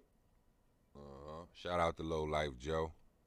All right, so the answers that and these are 5 bears, and this is, I guess, is like the more specific bears under the main genre of bear. So there's black bear, brown bear, sun bear, grizzly bear, and polar bear. So those are the 5 bears, but I asked for 4. So he did get Mitchell bear and the Mitch bear. And he actually named all those bears. He did name our bears as well because I looked it up during the podcast to see if we were right or not. But yeah, so I'm giving him the win with that because he did name like all the fucking bears, and I only asked for 4. So man, congratulations to Low Life Joe, and he's local, right? So yeah. So if you email down here where I got here, the MELLO-ROOM1025@gmail. If you email me, that you won the contest, I'll send you all the information. You can either get the T-shirt with the mask, or you can get the free studio time that's sponsored by Studio 1025. It's 2 hours, so it'll be comped by us. So reach out to the email again that you won, Low Life Joe, and I will get back to you after these messages. That's a whole fact, man. Shout out to Low Life Joe, man. Congratulations on winning the contest. Yeah, man. Good luck for tuning in too, man. Thank you so much. Yeah, man. We appreciate the love for you tuning in, man. Chopping it up with us, shooting, comments back and forth, man. We appreciate that type of shit. Yeah, we try to interact with you guys as much as we can. We more or rather have a guest here because we like to promote people. But, here, we get to listen to us for a while until we drop the coalition shit, motherfuckers. That's a whole fact. But what we got? We got one locked up and loaded in the chamber, to one more to go? Or? Yeah, I'll play one more, and then we'll do our sign-offs and shit. We out of here. Yeah, man. We'll play one more joint. And since we brought him up in the beginning, and we'll play your man's Hanzo Blades. Definitely. We'll play one of his Birds of Prey because that was the latest ones he gave me, so I like to pump his latest shit. You know what I mean? Let's play the Feared one. Let's do it. You know what I mean? All right, so this is the Feared one by Hanzo Blades, part of the Grind Wave movement. Yo, shout out to them. Shout out to Rookie Luciano. I see him posting up. He look like he got some new music dropping. Yo, feel free to send it to us, brothers, so we can play it here for you too, man. This is the Feared one by Hanzo Blades, man. Check us out, MELLO-ROOM, baby. Indeed. Hanzo Blades the clairvoyant.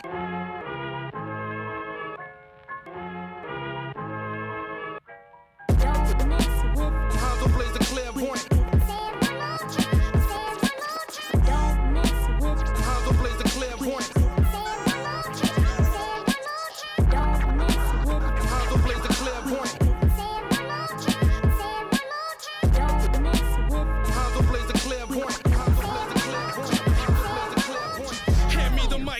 I need no introduction. Just put me in the booth and watch me murder the production. I beat the brakes out of a beat, give it a concussion. Smack the microphone so hard it don't need facial reconstruction. Hit the chorus with a right hook just for the interruption. I'm always making trouble with the bass and the percussion. Proceed to raise the bar, commence the alcohol consumption. Cause my flow's an alcoholic with the bladder of a Russian. When I'm hungry, eat a rapper like a platter at a luncheon. Then I'll shit on everybody, pour the party at the function. My verse will always be the trending topic of discussion. I'm like Johnny plays on stage with spontaneous combustion. Lyrical phenomenon after an alien abduction. MVP on any track, stats for Hall of Fame induction. But now the game is whack, in fact it's headed for destruction. So we need to take it back before there's any more obstruction. Word. Hanzo plays the clairvoyant. Hanzo plays the clairvoyant. Hanzo plays the clairvoyant. Hanzo plays the clairvoyant. Hey yo, the super villain, cool and chillin' in the smoothest linen. My crew a million spewing venom, that's the true religion. My crew is 6 until you Buddha prep the soup and chicken. My hooligans up in the coop trying to scoop some pigeons. The stew we mixing is so hot that it blew through the kitchen. Yo, who you kidding? You're a fiend with a tooth that's missing. I rep the team that gets the cream and then use the vision fluently abusing diction. Hanzo plays the boots of spitting. I don't do superstition, but you fool needs superstition. Cue the picture. Not in the mood to listen and lose predictions. Prove my position from ghettos out to the schools in prison. I've been stupid with this since your mama's looping new edition. I've been trends, look, I don't follow any fool's traditions. My drive is 0 to 100 when I boost ignition. When it comes to the blaze, I say you got no jurisdiction. My words engraved, you cross the wave and that's a crucifixion. Hanzo plays the clairvoyant. Hanzo plays the clairvoyant. Hanzo plays the clairvoyant. Hanzo plays the clairvoyant. Hanzo plays the clairvoyant.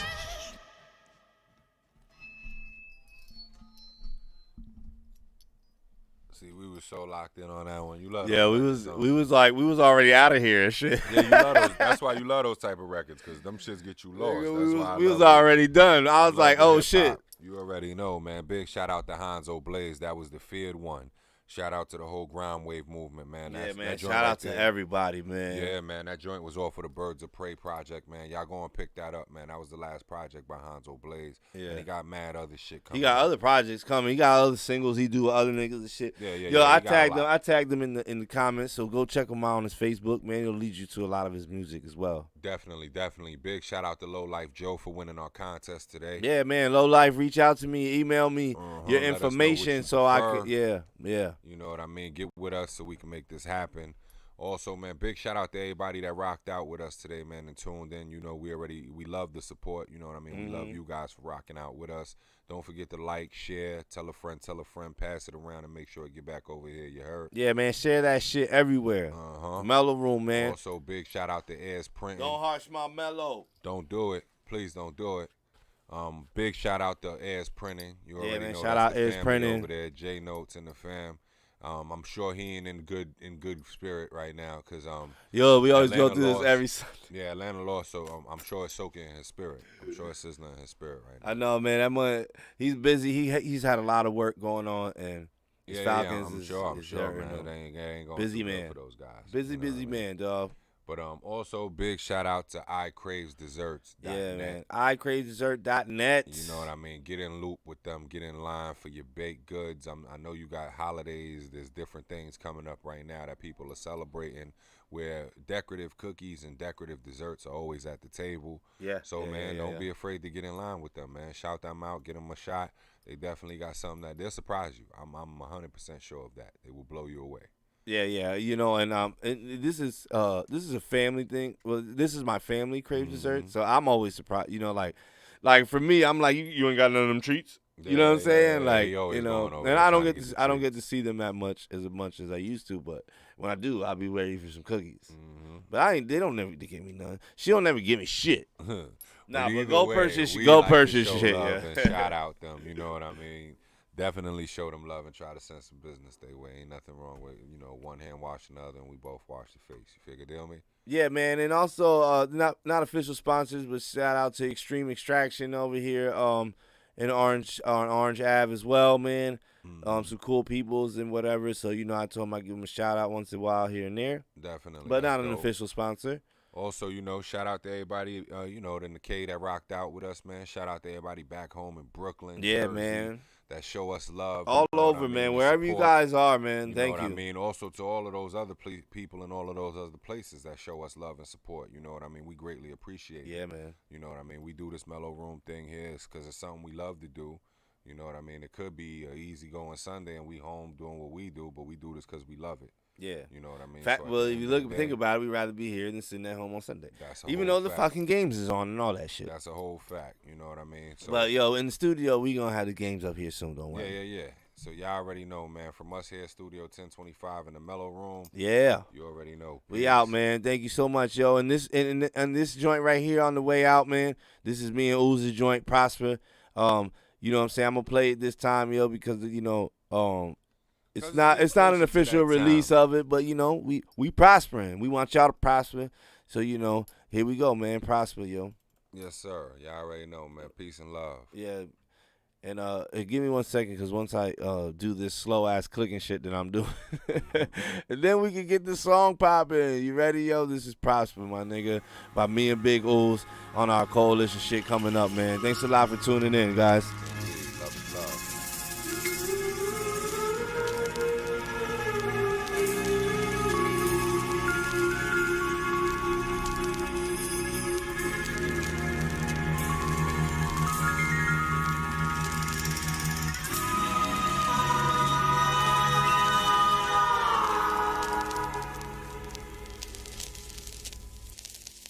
Good evening. You could be anywhere in the world right now, but you right here with us. I know it's been a while. I see them hating. Yeah, you see it. It's all right, though. We love it. Coalition, baby.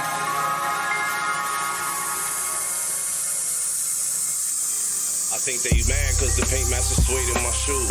It's like I came with the coupe. All the shade I do away with the roof. Made my way off the stoop. Played the game as a youth. I just happen to rap. Can't say the same for these dudes. That's that never going broke again. Nope. I went from selling dope and opiates to flowing over opuses. Go for broke with my associates. Elevating through these levels till we develop utopias.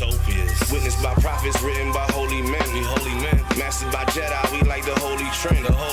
Blowing holy smoke behind these smoky tents. Feeling godly, only God forgive me for my sins. I walk with giants, New Jersey driver like Jason Petty. The new Sopranos, Luciano, king of the city. It's family first, so you're down with them. The code of silence will get found missing. Coalition, hustled every day for the love of money. Raised in the jungle, everyday Jumanji. This is light work, nigga. Light work. Raised in the jungle, everyday Jumanji. Yeah. Loogie, what's up? Already know. Been a while, right? Feels good this time around, though. Booth looking right. Studio looking good. Think I'll feed up on these niggas on this one. Yeah. Ooze almighty, they speak highly through conversations in which they describe me.